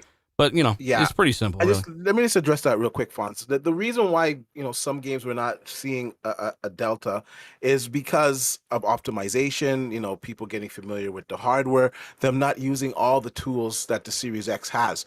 Like there's just some games that are just not as optimized as good on Series X. But for every game that is not optimized good on Series X that the PlayStation 5 beats it for some reason, there's 5 other games out there on the Series X that destroy the PlayStation 5. I'm not even talking about the games. I'm talking about this particular tech demo, especially when you have the coalition helping out. You would think that they would know the hardware a bit more and it would look a little better, or something would be a little different. I just said, like, it's about getting things to a target in a certain amount of time with a relatively small crew that was on the demo. About that. Yeah, it wasn't about that. But like I said, the Series X, there's a host of features. I'm not going to go through them all. You guys know, you've heard it many times on the show. There's a host of features that are not being utilized yet. Once these features start getting utilized, then you're going to see the gulf. Let's not forget that we're basically just in year 1 of the console. We're just passing it now, and we were going through a few little next-gen-y looking kind of games, but for the most part they were kind of cross-gen games. Now we're starting to go into the next generation games, and once we fully start to get into that, that's when you're going to see the divide, because the numbers don't lie. The hardware is more powerful. Now it's up to the developers, it's up to optimization, it's up to these developers utilizing the extra tool set that they have on the Series X. So developers have come out and proven that. They've said it. I've shown it on this channel, interviews, blah blah blah. Zachary, you want to look up a few of these super chats if you can find them. Sir X-Man does say the revenge on Sony is going to be Elder Scrolls 6. We've also got Lord Starkiller, $10 super chat, says watched all 6 of the Power On documentary episodes. He says great job by Microsoft, and Xbox is showing Xbox is showing the challenges of getting a console from concept to consumer, and that's absolutely true. They did have a ton of different obstacles and things they overcame, and just get it off the ground. I actually talked to Greenberg after that documentary hit, and his perspective on some things was pretty interesting to me. If you guys have watched it, all these guys, they were really, really in on this, and when things didn't go a certain way, it was pretty dark times, and they pulled out of it. So that's awesome. I got one with Hargeet. He says Miles called it on XNC. Halo Infinite is his game of the year. Is Halo the Panel's game of the year? Guessing other sites and awards will have Halo in the mix for game of the year. Halo's great. Yeah. Yes, Halo is my game of the year so far. It's Halo, and then I would go Guardians, and then Forza.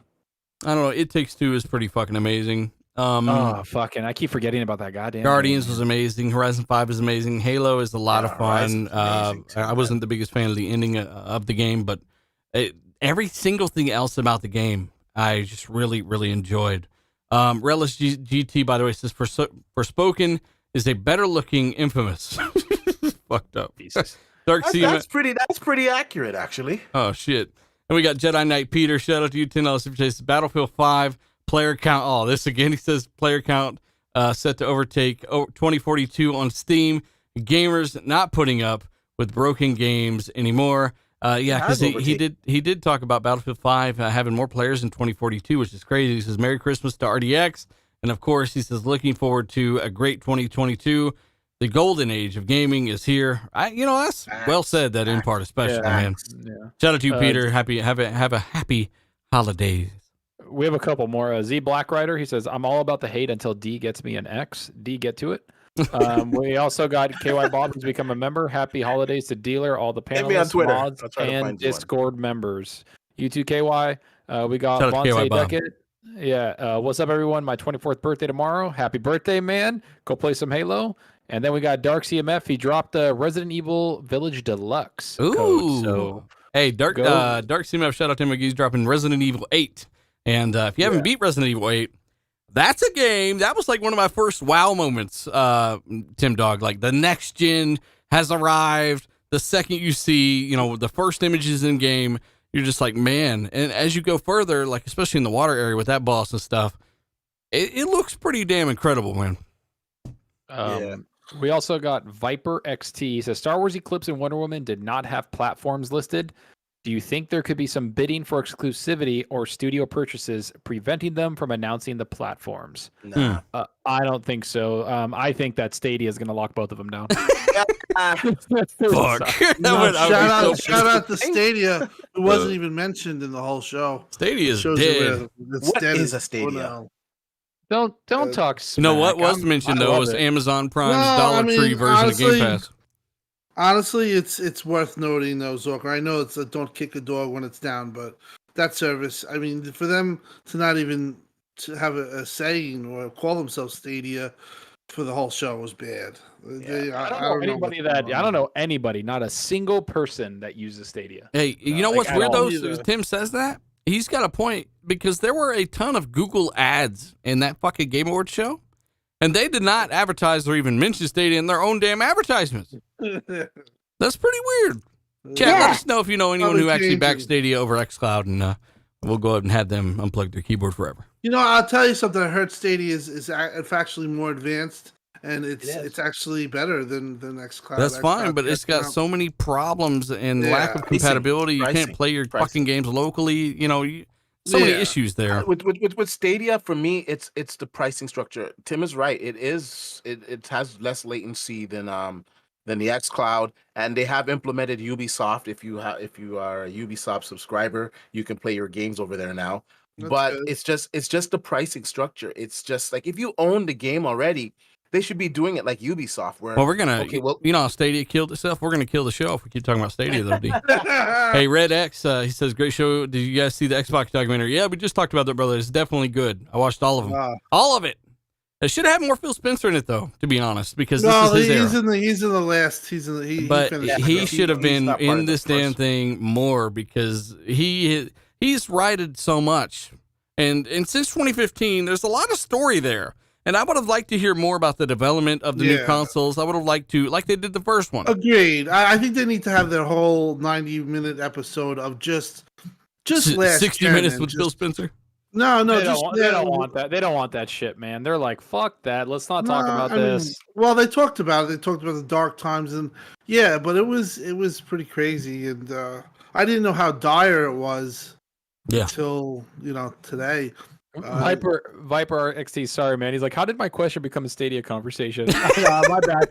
No one knows Viper Viper XT. I don't think it's anything to do with like platforms. I mean, maybe there is some exclusivity. There's been rumors that WB is up for sale. They might be breaking that up, all the studios, and like selling it to multiple people and publishers. I don't know. I mean, Xbox bought. They spent $7.5 billion, right? Microsoft did. They're not going to buy anything this year.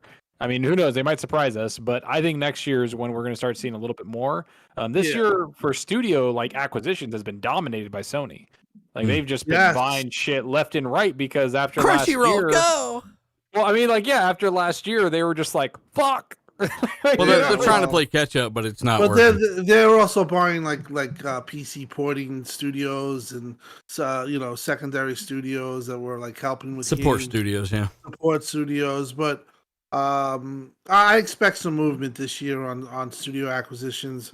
I don't think it was anything this year other than I think the Crystal Dynamics is pretty much a studio acquisition that's going to happen. Oh shit! Or at least they're the portion of the people working there. I don't know how that's going to work itself out, but yeah, they're gonna. I think you'll definitely see some movement, especially you probably I think in the early part of the year too, because in January that's when they talk about the plan for the future, and I could see them saying, hey, let's.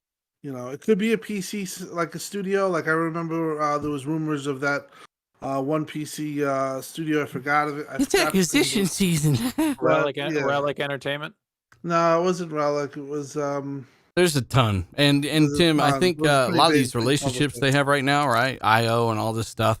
This is, they're going to make software with these guys. And if they happen to need X, Y, or Z at that time, they're either going to try to scalp some of that talent, right? The great scalping, or they're just going to say, "Hey, you like me, I like you. Make an assessment." If you didn't notice, they also Bethesda, not to interrupt, but they also had a commercial at the Game Awards, and that just goes to show you they're looking to expand big and big. The times that they're not, and you've covered this on your channel. they've been hiring people. Like the first number was 600. I wouldn't be surprised if that number's like 6,000. nearing 15. They opened like two studios that are just building right now. One of them is that for ZeniMax Online, they're building a brand new AAA game, and then there's apparently another studio coming from like Machine Games, because one studio might be working on Wolfenstein and the other one's working on the Indiana Jones. Yes. So like they're Bethesda is just hiring crazy. They're going crazy with games. I think the games narrative, listen, we covered it for so long, and there was a lot of times where people doubted it and everything. At the games, you have nothing to worry about now. They get it. It's just about content. I think they just want to get on a schedule where they, curate a game a month if they can, or a game every 3 months. But as far as games, they finally fixed that, and 100%. Oh, that narrative's dead, bro. Yeah, It's maybe over. they can get a DVR now that works. So I know people. Oh my god, don't bring that shit up, dude. Half of my Halo shit on Xbox was freaking grayed out or washed out. I'm like, what the hell, man? It just said it's "fuck pretty you" in like trash. gray print. They did, and then Jason Ronald popped out and flipped me off. He's like, "Hey." No, know, like Fonz, are you fucking alive? What's going on? Yes, I'm Say listening, something, man. bitch! I'm just I'm listening. You guys are doing all the talking. Well, I love it. say hi to I'm part of the chat say hi to the 1,300 people watching this live, guys. If you haven't hit the like button, tell a buddy or two. We do appreciate it. Retweet this on Twitter, and shout out to everyone in the chat. Monkey Punch, I saw him in the chat. Phase 23. You want to give some shout outs in the chat, Fonz? Yeah, shout out to all the cool people out there. I mean, name by name. Come on, it's Timmy's in there. Fuck. You know what? Shout out to all the weirdos in chat. E3 that are talking, Egg, shout out I'm to reading him. some of the weirdos in chat. Well, so quit focusing on the weirdos. What are they yelling at you about? oh, not me. They're just always hating on Xbox.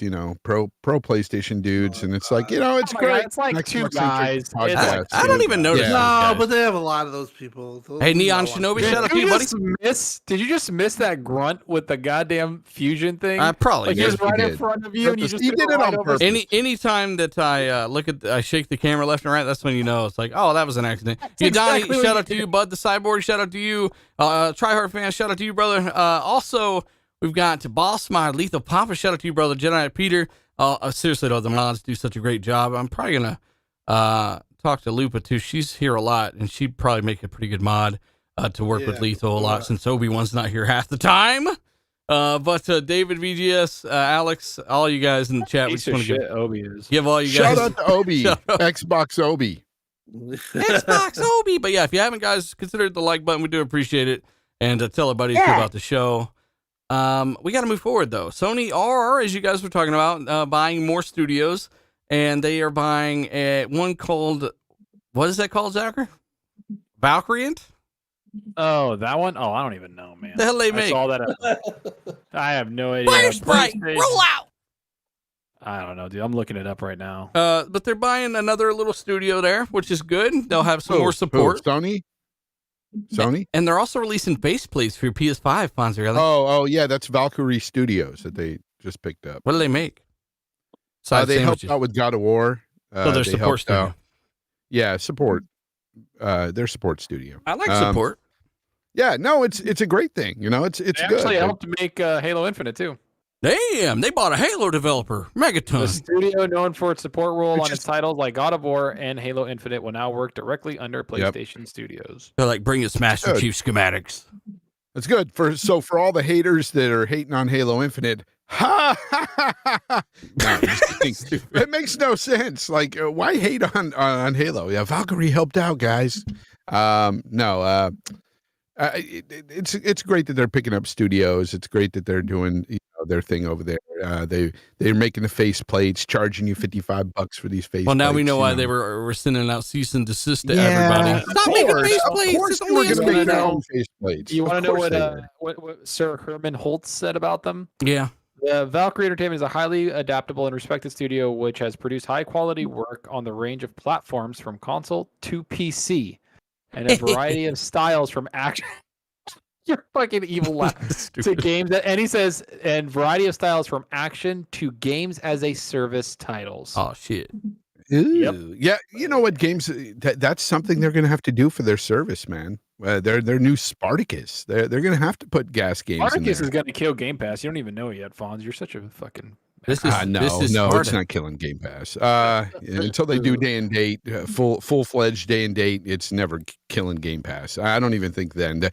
Game Pass is so far ahead right now. Quit being negative, Fonz, you piece of shit. No, I'm just being truthful here. I mean, PlayStation has got a lot of work to do with their Spartacus, and they're going to need a lot of games like gas games. They're going to need a lot of different types of variety of games to go in there.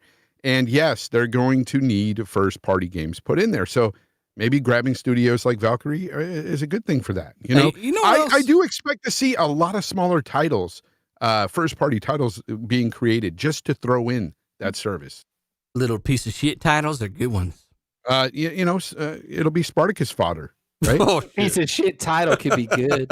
Hey, you know what's not a piece of shit though that we did not give its due justice here. Chat, Hellblade fucking 2. Yes. Honestly, let's get into that. This game looked amazing. Everybody tripping out saying it's not the best game ever made. Turn your fucking TVs on and bitch smack yourselves. Hellblade 2 is the best looking game ever made, ever shown. They said it was running. It was obvious that it was running if you know what to look for, especially. I was really, really blown away. But here's something people don't consider. New engine. This team is not a big team. This isn't a massive fucking Naughty Dog or 343 or Coalition. This is well under 200 people. And they're building something like this. This is absolutely fucking crazy, Tim Dog. Well, listen, that's what I think that's why they signed on with Xbox, to be honest. I think that they knew that what they're doing is very expensive to make, and you need certain technologies behind it. And, I think that was part of the reasons they knew that Microsoft would fund them. And this is what you're seeing. I mean, listen, sorry, Nick, or whatever. Let's make be up honest, your mind. man. You got to be honest with certain things. That had Anthony Battaglia, the guy from Digital Foundry, he didn't even know what to say. Obviously, he didn't play the first one because he was talking about, like, what do you do in this game? Is it a well, that's not your job, is to wonder what you do. Your job is to technically assess it, GameSpot called it a cinematic. They didn't even. Yeah, they called it cinematic, and it was that good, and I've watched it that many times to try it. I talked to Dealer about it, like how to figure out when you are playing. Because if you did play the first one, that's the way the first game went. So you would understand how, they're not changing the game. And that's what they're going for. That's what people don't understand is they're literally going for that HUD-less kind of immersive shit right there. And that's why they showed the giant and they didn't show combat, because there's a ton of combat supposedly in this game. Because the girl, if you're following the development, has been training, and they've done a whole bunch of motion capture on her. They got the dude that did the lightsaber duel training. Exactly. Working with her. Yes. So all these arguments we're trying to get against, but let's be honest. Let's just talk with our eyes right here. There's nothing that comes close to that. I'm sorry. And not when the visuals. The only game that comes even close to it is Bleeding Edge. The same developer. Trash. Let Tim Dog get the rest of his thoughts out. But overall, I just think that and like people were making fun of, like Droid was making fun of that there were only 60 people, but that just goes to show you. Look what they did with 20 people. He's just a guy I talked to on Twitter. Droid was making like Droid. People know who he is. He's an annoying fanboy. Yeah. Droid. Anyway, like they did that with 20 people, and they were also sending some of those 20 people to do other games. Now you got like 40 to 60 people, and you're applying even more cutting edge technology. Listen, whatever they're doing is amazing, and hats off to them, because that was a big clip showing. That was 6 minutes long. Yeah. Listen, that was the game that everyone was asking for, that mature, realistic, good game. So they checked that box. And anybody that's saying that there's something right now, listen, the way it's shot, the way it is, it's intended to look that way and look better. It's not like running an open world Halo or a Horizon Forbidden West. It's hard to compare those two, because Hellblade has that advantage. They're doing something they know exactly what they're doing. And apparently it is more of an open game too. And I don't care if they said we have 1,000 developers at Ninja Theory. I would still be impressed. I don't give a fuck. Yeah, it doesn't matter. It looks like, to me, it looks every bit as good as, and this is visually speaking, we don't know the gameplay per se, but visually speaking, it looks every bit as good as a Naughty Dog or a Rockstar game. It looks better than flat out all amazing. of those. Yeah. It looks amazing. Like, I was watching their little video diaries that they would have on their site, Ninja Theory, on their site on YouTube. And they were doing things like burning fabrics and stuff to see how fabrics would react to being burned. And they are doing, they're showing off their cloud technology and how clouds, dissipate and form and all this stuff in the game. They are going. Why would they do that though if it wasn't an open-ish type game? Well, and they're going to lengths at just trying to capture so much detail within their world that it's just incredible to me that people aren't looking with their eyes and they're just looking with their mouths. That the game, if you look at the fabrics on the game, because that's one thing I was watching. I watched the trailer over and over. The way the fabric fluttered, the way it moved when she moved, it was unlike any other game I've seen with fabrics. We've seen fabrics move in other games, but not quite like this. It's the most realistic looking game I've seen thus far. One thing too is about the combat, because people always bring up the combat. I didn't like the combat in the first game. I didn't finish the first game because I didn't care for the combat or the puzzles. But if you look at the combat and what they're doing now, you can only assume that they're going to expand on the combat because, again, Melina, the actress that plays Senua, has had 2 years of combat training. But not only her, the animators of the game have that combat training as well. They took 2 years of combat training so they could know exactly what it looks like, what it feels like. And they also do mocap themselves. A lot of the animators do. So I could only assume that the combat's going to get even bigger and better here. We all should be assuming that at this point, because why else pour so much into these resources, so much money into doing all this if they're not going to expand upon it? I really think this is going to be a much bigger and better game. But visually speaking, yeah, if you're not saying that this game doesn't look incredible to you, you're not looking at it. Definitely not.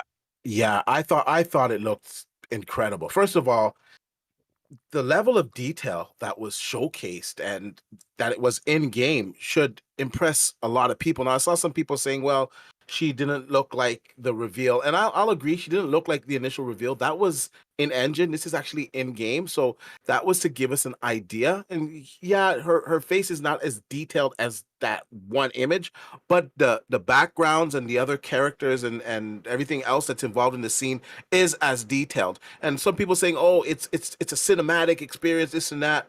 Now, if you play Uncharted or any of the Sony games, they do the same shit where they, it's in the game, but it's like a they know, scene. D. If the Giant had a big fucking PlayStation logo on its head, they would fucking love this. Right? It's ridiculous. It's got nothing to do with anything they're seeing. It's got everything to do with what they're afraid of. Okay, so at the end of the day, give them credit. It looks fucking phenomenal. It's supposed to look like that. They're actually doing this on purpose to make you wonder what the hell is happening, what's real, what's not. Turns out all of it is running in real time, and it looks absolutely phenomenal. And by the way, we've also talked about, since that initial reveal, D, you mentioned that was running at 24 frames per second. I've said it multiple times. That's not going to be held up in real. They're not even going to be running at that frame rate. They're obviously going to have to take more from the visuals to make up for just that alone. We know that, right? But again, they don't care about nothing but the fact that it's an Xbox game. That's the lighting as well, with the fire and everything, the way it shined off of her face and the people running by and everything. It looked, I'm sorry, it looked freaking realistic. It looked incredible. Like, when I saw people comparing this to like Horizon and stuff, I'm like, you guys are stupid. Like, art styles are different, yes. But it did make it made every other game that came after it in the awards show look like a cartoon. I said that even. They should have shown this game at the very end of the show. That would have closed out beautifully. It would have made so much more sense. Maybe, but I mean, anyways, show this off and everything's gonna look like trash. Imagine they finish E3 with that. I mean, listen, I don't know. For me, it took the show, took the talk. Usually, when I talk about something on Twitter, it'll go one day, and then we're on to something else. People are still talking about it. People are still arguing about it. I think honestly, if I'm being honest, I think it was a definite blow to the people who say Xbox doesn't have that type of game and have always had better looking showcases, whether it be on The Last of Us 2, like when they had that gameplay when they first showed it. There's no arguing. There's nothing that looks like that. But when they and I saw disagree with Dee. I disagree with Dee just a little bit. I think her face is very, very detailed. You got to remember, we saw this like on a YouTube video. Yeah, if you watch it back though in 4K, the end of there's a shot with her face there, and her teeth are even reflecting light from the fire and stuff. It looked amazing, and for the folks that are talking about the blurring and stuff, that is a cinematic effect that they do in movies as well. You can tell that they're doing that on purpose to give you that that feel that there's that depth, you know, but from her and the background, and it looks. I loved it. I think the way they went about doing this whole trailer was perfect. It was amazing. Yeah, and there's so many things you think about. Was that her imagination, or is that guy? Yeah. You know, like it really like. Listen, I played the first game. I gave it an 8, probably 10 in graphics. I'm not a fan of the puzzles. I love the combat. The story was wicked, and that was one of the things that kept me. But like, you got to play the first one, and I think it'll give you a little insight too of how this game will be. And you'll probably like the first one. It's a little scary too at times. But yeah, they knocked it out of the ballpark, man. I mean, it's just, I think they shocked. Like it felt like a shock when I couldn't believe it when I started watching that. I was like, Tim, you know what's funny between you and I? We both didn't care for like the puzzles, and for me the combat wasn't even that great in the first one, and I didn't even finish it. But it caused a guy like me who didn't even finish that game and didn't really care about that game to care about this one. Just the way it looks it looks insane. I think you should go back to Hellblade 1 now. 60 FPS. I am going to go back. I am going to go back to it and try it out. I've already said that. As soon as I beat Mad Max, I'm going to do that. I'm playing through Halo Infinite. I'm almost done with that. I'm going to beat that. Then Mad Max, finish that out, and then I'm going back to Hellblade because I do want to finish Hellblade and just to experience it all and be ready for the second game. I really think it's crazy though that it's got me excited for this game, and I wasn't even really excited for the first. So. How could you not be excited? Listen, it looks cool, man. You know what it gives me? It gives me God of War 2018 vibes. Yeah, the way it's set up. Definitely, it gives you that like the way he's so big and it's just shooting a freaking throwing a fire at him and it's hitting him in the face. Now I'm wondering if you can fetch or you could call one of those guys, or if that's just cinematically turned off of the gameplay, like when she grabs the spear with the fire on it. So I have a lot of questions, but I can tell you this much: I said to somebody, I said, "Oh, congratulations on the new trailer," and he says, "I don't even like calling it a trailer. That whole thing was gameplay." So if that's any indication, I mean, it's going to be something else. I really think that. Out of all the studios that they've got, Ninja Theory was the dark horse, and I'm not saying it's the best, but if they have a studio that can, put out visuals that Naughty Dog and Guerrilla can do, that's a big check mark. You know what I mean? That means they have everything, a ton of RPGs. They have that type of game, racing. They're just knocking all the check marks, and this was. Up until now, a big check mark that they didn't really have. Now we know a lot more for sure. Wasn't there other developers on after they showed it on the award show? Wasn't there other developers that went on Twitter and was like, "Thanks a lot, Ninja Theory," because now they have to show their game. I was going to bring that up. Yeah, that was in Exile. They said, "Really?" Like they're really Ninja Theory. Hey, let me give a shout out to Dark CMF. He says Sony's buying P-Hub, right? Yeah, they had to feed the Pegasus need. Lord Starkiller shout out to you. He says, agree with D about optimizing of games. It would be great to have many games be fully RDNA to optimize at launch. He also says give that 2 or 3 years after launch. Yes, definitely, maybe even sooner. We've also got Don Otaku. He says graphics are insane, but the gameplay wasn't enough. Looked more boring than so many games. So many games aren't boring. He says it needs to be more than visually stunning. But you got to remember, this is a little bitty piece of it, man. This isn't this is the whole game. Ain't the bitch running from a fucking giant. You know what I'm saying? I said this on my show. Like, what if you were seeing the first time you were seeing, say, Red Dead Redemption 2, and all they showed was Arthur Morgan riding his horse? And that's it. And you just saw him ride through, a little town, and that was it. Is going to be the same thing. You'd be saying, oh, well, this is, the gameplay, they didn't show any real gameplay, just riding a horse. It's the same thing. It's just a small little slice of the game. Bro, they didn't show Red Dead gameplay until like a month before the game came out even. Well, let's be real here too. The Ninja Theory, like this is, I don't get why people are even surprised. Like I get like it blew you away and all that, but people shouldn't be surprised because Ninja Theory over a year ago said they want to make the best looking game ever. Like they have said that. They had that in their job descriptions. Like they've had that where they are gonna push the graphical fidelity of what these next gen consoles and PC and all that can do. Like that's what they've talked about. That's what they've wanted to do. And they've been quiet for a little bit. They showed the game like 2 years ago, and now it's starting to get we're getting gameplay. To me, I don't think this game is as far off as people think. But Zolky, how can that run when a Series S is going to be running it? How can it possibly look like that, huh? I mean, it's kind of easy to change the graphics. Weird. It's better than the CPU. It's weird how the Series S is going to hold everything back, and it wasn't going to, even though we've seen it run in that Matrix Tech demo, and it's proof that it can run incredibly demanding in high fidelity environments. Hellblade is going to look fucking amazing on Series S. It is, and it's that whole thing, that little box is freaking awesome, and that's the point. And that's what some people aren't realizing. Halo, I think I could be wrong. Somebody correct me, but I don't think I am. Halo is the last cross-gen game coming out from Xbox and their studios. Yeah, I think so. It's the last one. Next year, Redfall is only next gen. Starfield's only next gen. The third-party deals, they might come, but those are third-party. I'm talking first-party. Everything else from now on, I think, is all next gen only. While all of next year, Sony has all their games coming out on PS4, like Horizon, God of War. So isn't that funny? Yeah. So it's how the turns have tabled. Even generation. What the hell? Oh my God, Tim, you fucking messy bitch. Hey, chat, let us know what you think about that. Of course, if you haven't, hit the like button. Almost 600 likes already for the end of the show. We do appreciate it. I guess we do have to move forward. Hellblade. Yeah, we got Halo's chat, let us know what you think about Hellblade. Looked fucking phenomenal. I can't wait. Stalker 2, by the way, is 180 gigabytes.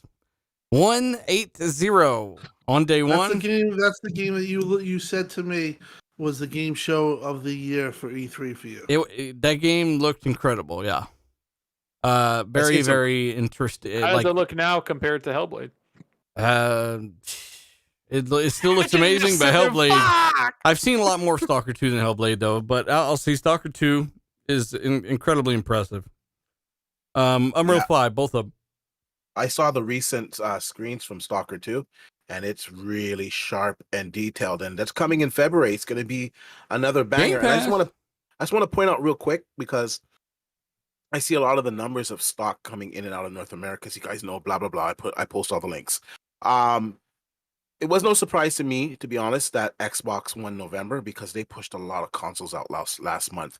I can say this month they even pushed out even more consoles.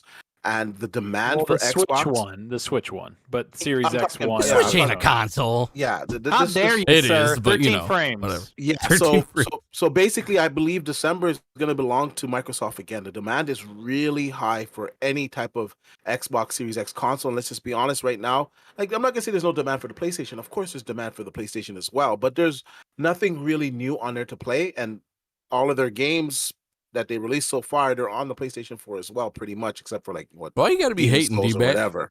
No, I'm just pointing out the facts. So just be prepared for December. This is my prediction, nobody else's, so I stand on this one. That that Microsoft will win MPD again in December, and I think Halo, once again, just like Forza, I think it will chart. And all the people that said that Forza wouldn't do good because it's in Game Pass, well, it was number 4 on the list.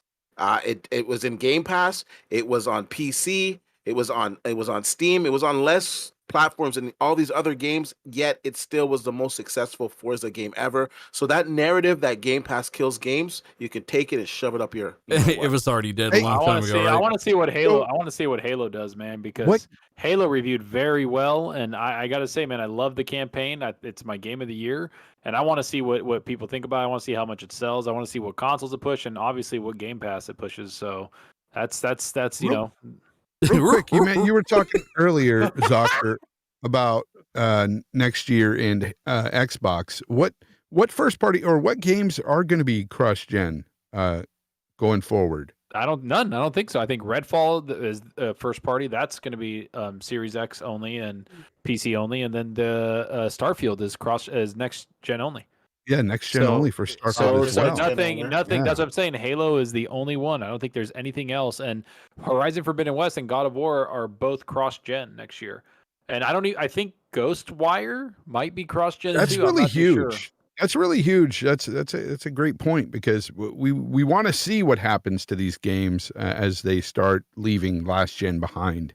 Because that's one of the complaints a lot of people have. You're gonna see more physics and different game design. I just said it in the Game Awards. I said the Game Awards was the first time I felt like we entered next gen. Like all those games that we saw, there is no way you're doing those things on the Xbox One. Well, we've heard Todd Howard. Suicide Squad. Todd Howard's already been on record as saying that Starfield couldn't be done on last gen tech. Yeah, so, and he also confirmed 30 frames per second mandatory. No. No. Hey, shout out to Dark CMF who gave out a code for Psychonauts 2, by the way, in the super chat. Shout out to you, brother. Psychonauts 2! I just think it's cool, but are we talking about Halo Infinite now or no? Yeah, we need to. We need to. Yeah, let's talk about Halo Infinite, because I just want to put it out there for the RDX listeners here. It's amazing. Hear me bitch about 343 a lot. Vaughn still hates it. I constantly, say that I want them to make a good campaign for me, and they fucking did it. They did it. 343 has managed to make this old guy happy with Halo again, and I haven't beat it yet, but I'm at the very end. When I go into an open world game and I start doing everything on the map, that tells you that Fonz loves it. I love it. It's really fun. I think the way it lets you tackle missions the way you want to is an amazing thing. All the weapons, aside from one, the plasma pistol, which has been around forever. I don't like that one. I've never used it.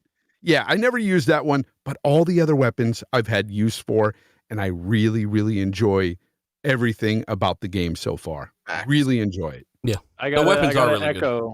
I gotta echo that sentiment. It is the best Halo I've ever played. The open world was not empty. Like, I love Gears 5. I enjoyed it, and I was like, wow, this is really cool, little like semi-open world hubs.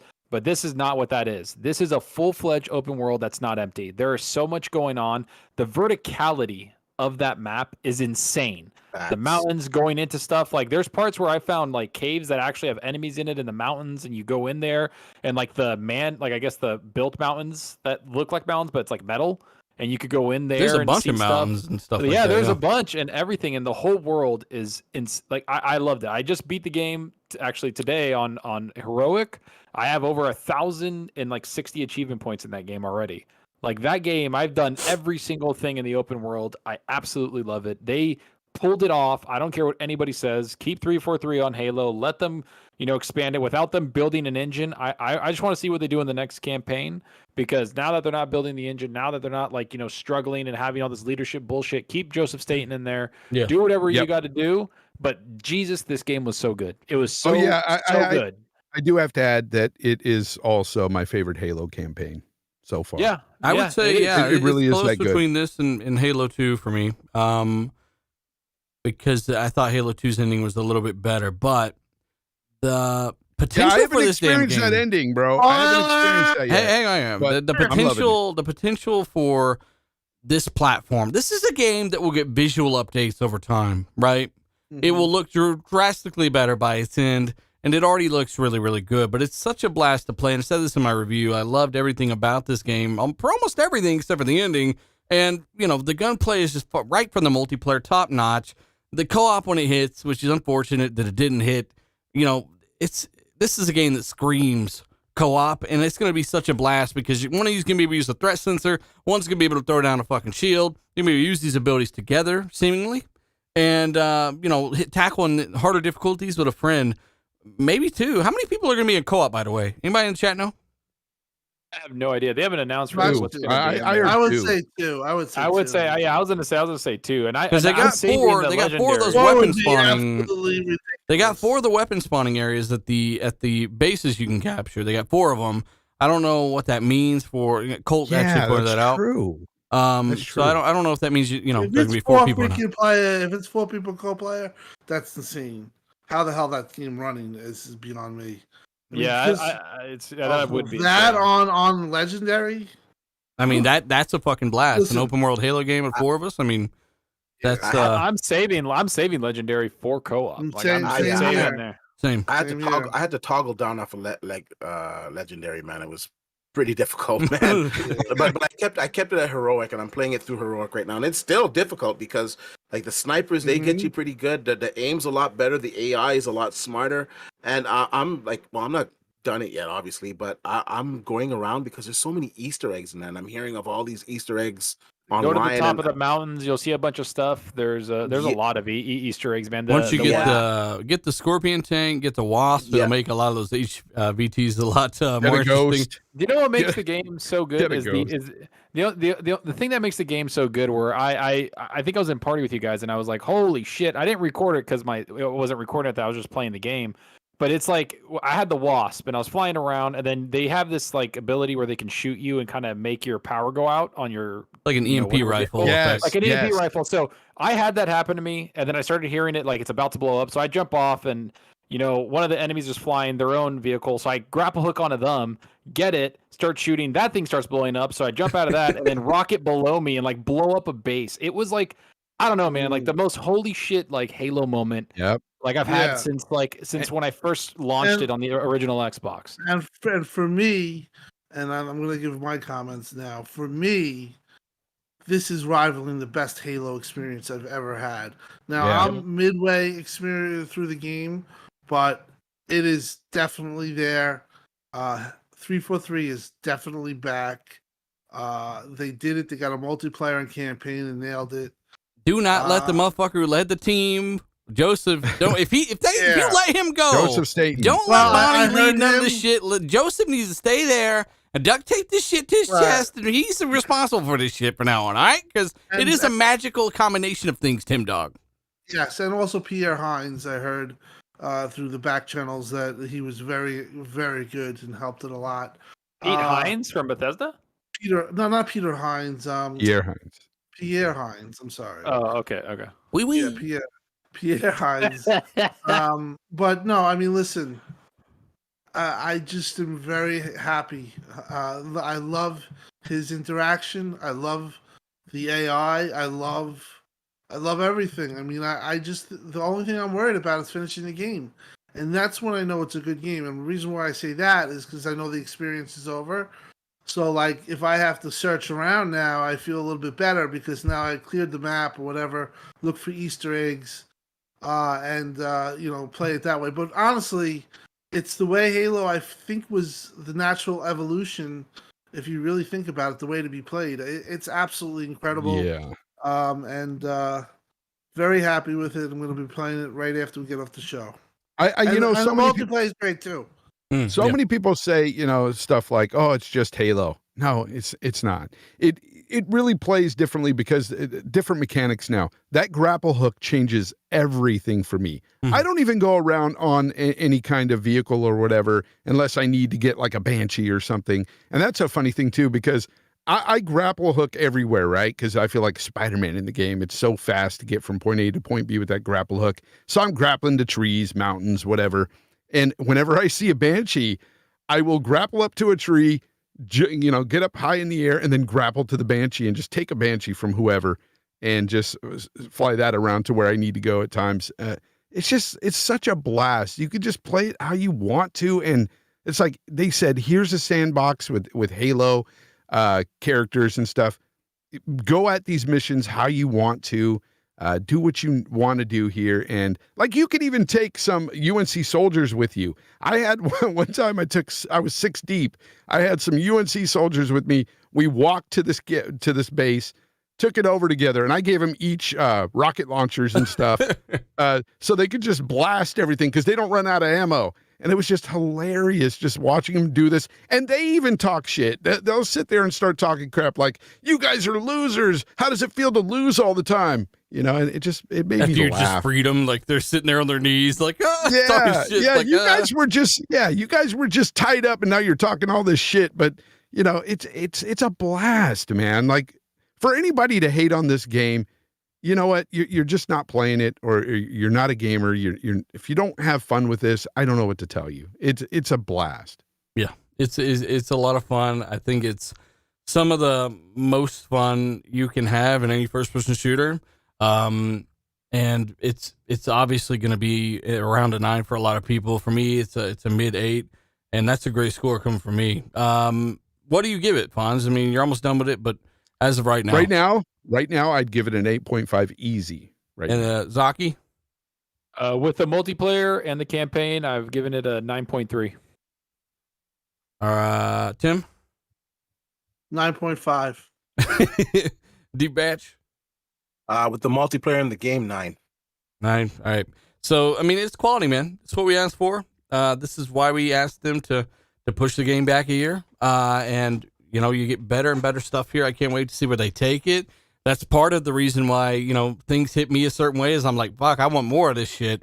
And I want to see where they take this stuff. And, man, I'm just excited for them. Just don't fuck up who you're letting lead the team next time. Don't go through 3 creative directors. Stay very in touch and connected to who's leading the team on this. And let Joseph take the reins and just work the magic, man. That's what I say. I remember in 2018, I was told they're fucking up Halo. And by somebody that was, you know, would know. And they were fucking up it, and they fixed it. So they had a tremendous amount of problems. It was detailed. They, you know, they've probably learned a lot of lessons.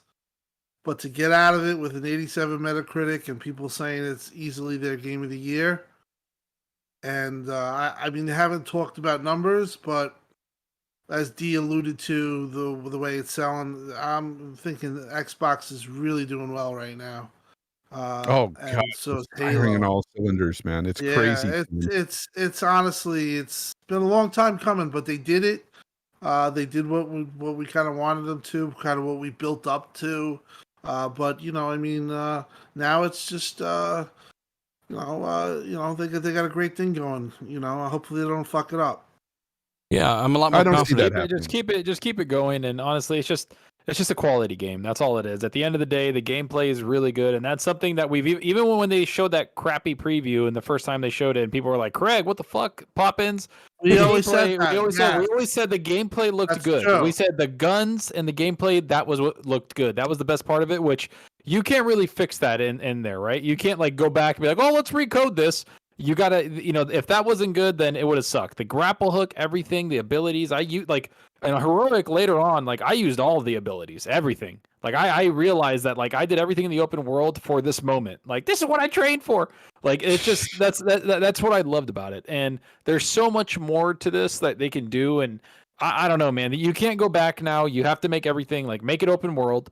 You got to keep the grapple hook in there. And again, Master Chief was just such a fucking badass in the game. Like he was, man. Like every time they were talking about, like she brought up the guy, like whoever, and she's like, "Well, he has a bad reputation," and he like grabs her, like, you know, the AI, and he's like, "So do I," and just like it goes to you to go kill them. I'm like, hell, or she's like, he was the banished lit, not anymore, bitch.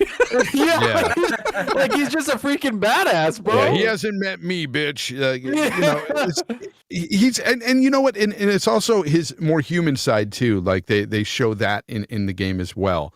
No spoilers, but there's moments in the game where you do like care for certain characters, and you see Master Chief does as well. And I really appreciate that. Like this game so far, like I said, I haven't got to the very end, but I'm really digging the story and I'm liking what they're doing with Master Chief. And I even like the weapon. I thought I wasn't going to like the weapon, but I really like the weapon in the game. She's cool, you know. I'm good with just about everything so far in this game. Like there's very little that I'm really negative on, and they knocked it out the park. They really did, you know.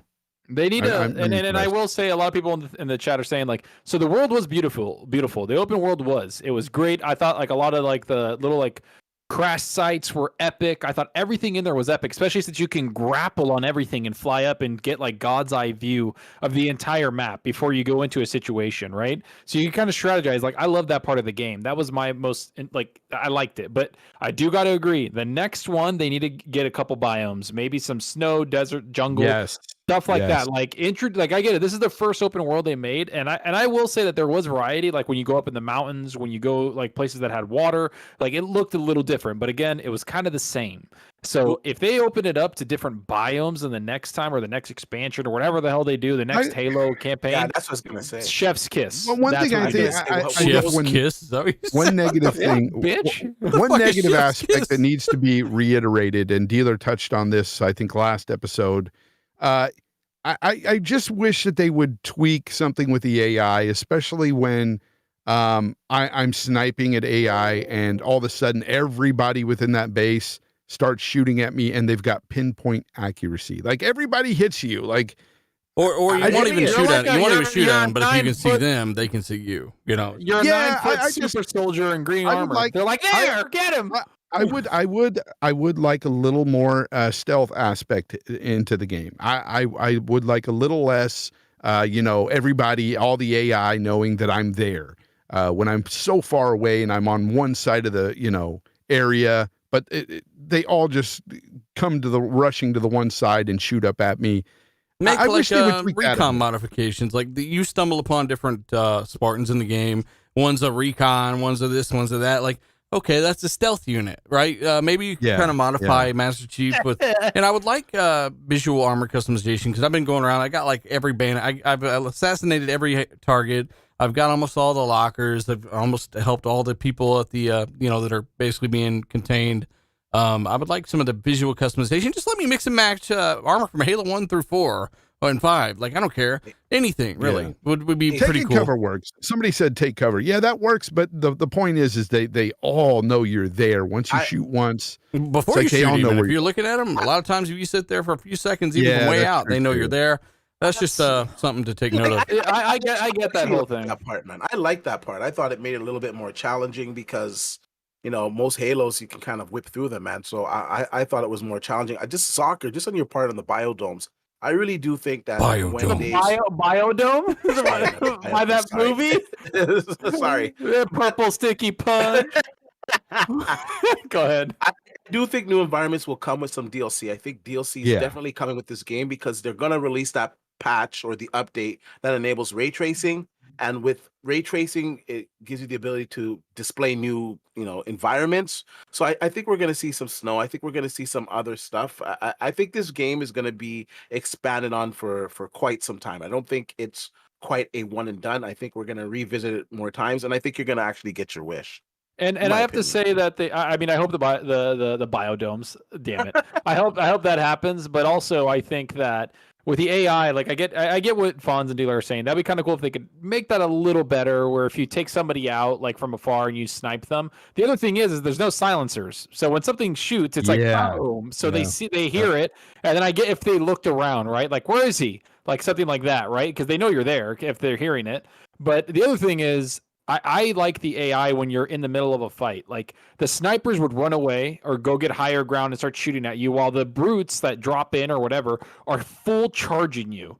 Like they don't give a shit. Like they're getting up close while the snipers are taking you out. Other dudes are shooting you, going like invis and coming at you. Like that's what I enjoyed. I was like, wow, they're actually outmaneuvering me, trying to get me like on my heels. So that's did they lose the silencer technology in the future? Is that what they did? Because Master Chief don't need silencers, bitch. Yeah, that's the thing. It's like I'm just gonna go in there with this loud ass sniper and start just booming across the map. Yeah.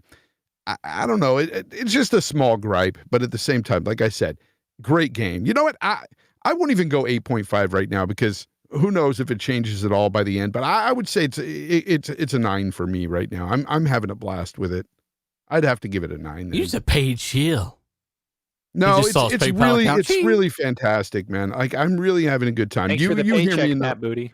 you hear me in the party chats when I'm playing it. I'm having a great time. Super positive about it. Like even the graphics, which a lot of people hate on for some reason, I like it. I like what they've done with it. Goes to show you they did a good job because like I've been vocal on it, but nobody's been as vocal on 343 like Fonz. So for you to come away impressed. And Yeah, like if I wasn't impressed, I'd win. say it. Like I have no reason not to say it. If I didn't like the game, I was going to come here and say, you know what, it sucks. I don't like it, but it doesn't. That shit was trash. It's impossible to do as a gamer. Say a game sucks when it obviously doesn't suck. When it's as good as Halo Infinite. Great job, 343. It's good. It's better than I thought it was going to be. To be honest. So I mean, if you haven't played Infinite yet, you know Hargeet was waiting for the co-op. We got him to play it a little early, and he might still hold off. But a lot of you guys have played it. A lot of you guys enjoy it. Let us know your thoughts. We do have to wrap this shit up. You know what I'm saying? Yeah, let's do it. Eventually. Are there any super chats I missed or anything? Yeah, Hargeet's got one. Did you already say that one? Not sure. So Xbox. Oh, go ahead. So Xbox went from one award last year, Flight Sim, to all but one game, Psychonauts 2. From Xbox getting awards, Deathloop, Halo, Fan Game of the Year, Forza, Horizon 5, Age of Empires 4. What a turnout. And he's right, man. That they've changed up so much in this last year. So many awards they were nominated for so much this year at the award show. It's crazy. Yeah. And more to come. That's the crazier part. Yeah, next year it's going to be not exactly the same because you got some great games coming out of Sony next year as well, but they will have games nominated as well. Mark my words, Starfield will be nominated next year. Of course. That game is going to be nominated. I think Redfall might be a surprise, man. From all the leaks and everything, I think Redfall's going to be big. But let's move on. Yeah, Red Food. Move on. It's 2 hours. Yep. Let's wrap it up. Dark CMF gave away a code for Horizon 5, Forza Horizon 5 Premium. Check out Dark CMF. Follow him on Twitter too. What is that? Did you get on the bright side? On the bright side says desert will be the first DLC biome, right? Nobody knows. Nobody knows. They haven't done the year map. They haven't done what the next thing is going to be. So yeah, that's that's another thing too. Like, yeah, I'm with you on that. I wish that they did more like biomes or something different, here and there for level change ups. But you know what? I can't complain. I like this sandbox I'm able to play in here. Put in a bunch of hours now. Yeah, and it's been a blast. So. Can't complain. Chinook guy says, I feel like if Joe Staten wants to make something that's outside of Halo, 343 should let him. Give him complete creative control of the studio. I mean, hey, he definitely turned Halo around. I don't know why they went through 3 creative directors, but I'm glad they found him and got him locked down for that stuff and pay that man whatever the fuck he needs. All right. Danny Passion says. I don't want. It was a very good point. I'll let you just quickly say it, but that's what they like to do with him. That's why it's kind of interesting. They had him work on Crackdown. Obviously, didn't pan out. They had him close Crackdown out. Yeah, right. And they have. He's kind of like a closer. The closer. Yeah. He's the Chris Middleton. Danny Passion, by the way, does say, I'm new to Halo, and now I have a problem. After playing the campaign for Halo, I jump in any other FPS, and he starts missing the damn grapple hook. Yeah. Very true. Very true. So shout out to Hargeet as well. Super chats there. And then, again, Dark CMF for giving away so many different codes and stuff. Hargeet does say, I would guess that they would follow the same pattern for biomes as Halo CE. Yeah. So if you remember, Halo CE did have biomes. Desert. Good point. Yeah, and again, shout out to 1,300 that were watching us tonight, guys. Hit the like button if you haven't, and tell a buddy or two about the show. We do appreciate you. You make the show go, make it what it is. Shout out to everyone in the super chat. Shout out to all the patrons and channel members. I want to give a few shout outs here. Assassin Lupa, shout out to you. Devil Taz, shout out to you. We've also got KK Rose, We've got Bud the Cyborg, Greg E3 Egg, Dreadpool. Shout out to you, brother. Good to see you in the chat. Of course, we've got to give a shout out to Only on Xbox is Timmy. And then we've got Biggie Butter. Shout out to you as well. Dark CMF, again, see you in the chat, brother. And so many others, man. So I wish I could give everyone a shout out. Splendiferous, the like button. He's got the Halo emojis there. So William Lanza, shout out to you, brother. But yeah, Floodman, Tryhard Fan, everybody. You guys are amazing. Thanks for what you do. Well, I was going to get into the Twitter stuff and kind of promote that a little bit more, but we ended up running a little long on some of the stuff. Shout out to everyone. Hashtag RDX every Tuesday. We'll kind of get everybody in the routine of doing that. Maybe we'll have some other stuff we can cover if we don't have enough topics and all that. But again, just thanks for what you guys do. We're going to do some outros. Let us know your thoughts. Hit the like button on your way out. Tell a buddy or two. And we'll see you guys next Tuesday. I'll be doing a video as well. Check out my last video if you didn't. Had fun with that one. But D-Batch, what have you been playing, buddy? And where can we find you? I've been playing Halo like the rest of you guys. You can find me on Twitter at D_batch. Of course, at YouTube at DBatch. After the show, I'm probably going to grind it out for about 3 or 4 hours. Fantastic game, like the whole panel said. If you have not gotten Halo yet, get the game. If you're waiting to get your Xbox Series X to play Halo, you're in for a great experience. It was a great show. I'm on cloud 9 for what's coming next gen, and the holidays are here. Follow my Twitter so you guys can get alerted for all the stock notifications, and hopefully you can get the console of your choice. I'll see you guys next week. Yes, thanks. Keep up the good work too on the notifications, man. There's a lot of people that appreciate that. Fonz, what have you been playing, buddy, and where can people find you? Well, of course, Halo Infinite. I'm going to finish that up probably in the next couple days and get back into Mad Max and finish that bad boy up. Can't wait to do that as well. Yeah, you can find me at Fonzarelli Gaming here on YouTube and Jay Fonzarelli on Twitter Space. I said space. I'm thinking about spaces, man. Too many people playing that new PlayStation game, PlayStation Spaces. Twitter Space is the game? Yeah, I heard that, all they do, you're able to talk about Xbox and argue about that. And with no record, cool nothing gets about. Left behind or anything, so you can just be a little bitch on Twitter and nothing's, no traces of what you said or anything. It all kind of just disappears, right? Yeah, it just disappears, right? They talk shit. And yeah. Anyways, yeah. So, I just can't wait to beat this game, man. Halo Infinite. It's really, really solid. Like I said, I did everything on the map, and I'm now trying to complete the story. And yeah, it's good, man. It's good. It's good. It's good. Tim Dog, what have you been playing, buddy? And where can people find you? Strictly been playing Halo and loving it. Gonna play it right after the show, maybe an hour, take a little break. But like I said, I honestly feel like 9.5 is my feeling of how far the game's going right now. Yeah, maybe some things can knock it down, but moving forward, they have a concept and a build that everyone loves. So they really can't screw this up, in my opinion. But yeah, hit me up on Twitter, xCloud Tim Dog. Great show tonight. Thanks for everyone who showed up. We got a lot of people here. Good that you guys stick around too. It's like you always build up to the top, so appreciate that. Good show though. Yeah, of course. We got the best chat in the world.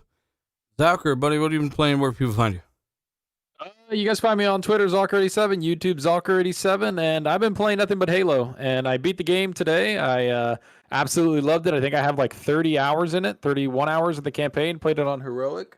And then I think I'm going to start Horizon Zero Dawn. Never played it, but I want to play it before the sequel comes out. I know a lot of people love that game. It's, considered one of the best new IPs of last gen. So I'm going to see what that's all about, and I'm going to jump into that. And then this weekend, I'm going to be playing Sea of Thieves because they had a new season with a bunch of new stuff. So Sea of Thieves sessions coming in. So yeah, I still play that game. Yeah. So chat, thanks for coming, you guys. We have the holidays coming up soon, so I'm excited for that. Get a little break from work and game even more. But make sure you guys play Halo and do everything on the map. It's worth it. Love it. And thanks, man. Definitely.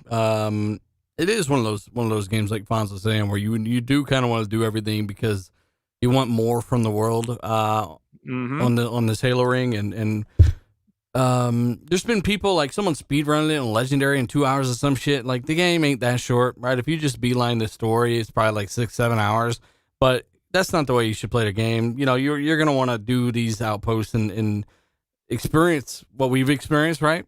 And I'd say it's a great foundation for what's possible, man. I can't wait to see what they do, and it's just positive stuff, man. Like aside from one thing for me, like it's a great game. Everyone should play it. Game Pass.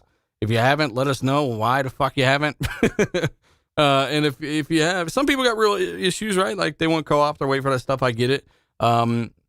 Maybe this was a spoiler, but this gameplay here, Series X, Halo Infinite, just having fun, man. The gunplay is so good in this game. It's probably the best gunplay I've ever felt ever.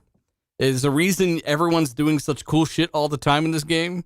Headshotting motherfuckers, double melee, grapple melee, smacks, just it's crazy like how good things feel in this game, and it's all because of the gunplay, and it all comes down to that, man, the gameplay. So it's all good. Let us know your thoughts on all that. Hit the like button if you haven't. Tell a buddy or two about the show. Be making a video probably Thursday, probably out. And again, we're back on task. Had a couple last week. Check those out. Support everybody here. Hit the chat down below and let us know your thoughts on some of these topics and what your thoughts are on Halo. Shout out to everybody who supported the show. And of course, we're gonna go a little bit of a long show this week. We'll see you guys next week, and maybe even sooner. So appreciate you guys. We're out. Later, everybody. Yeah. Since Fonz isn't here anymore.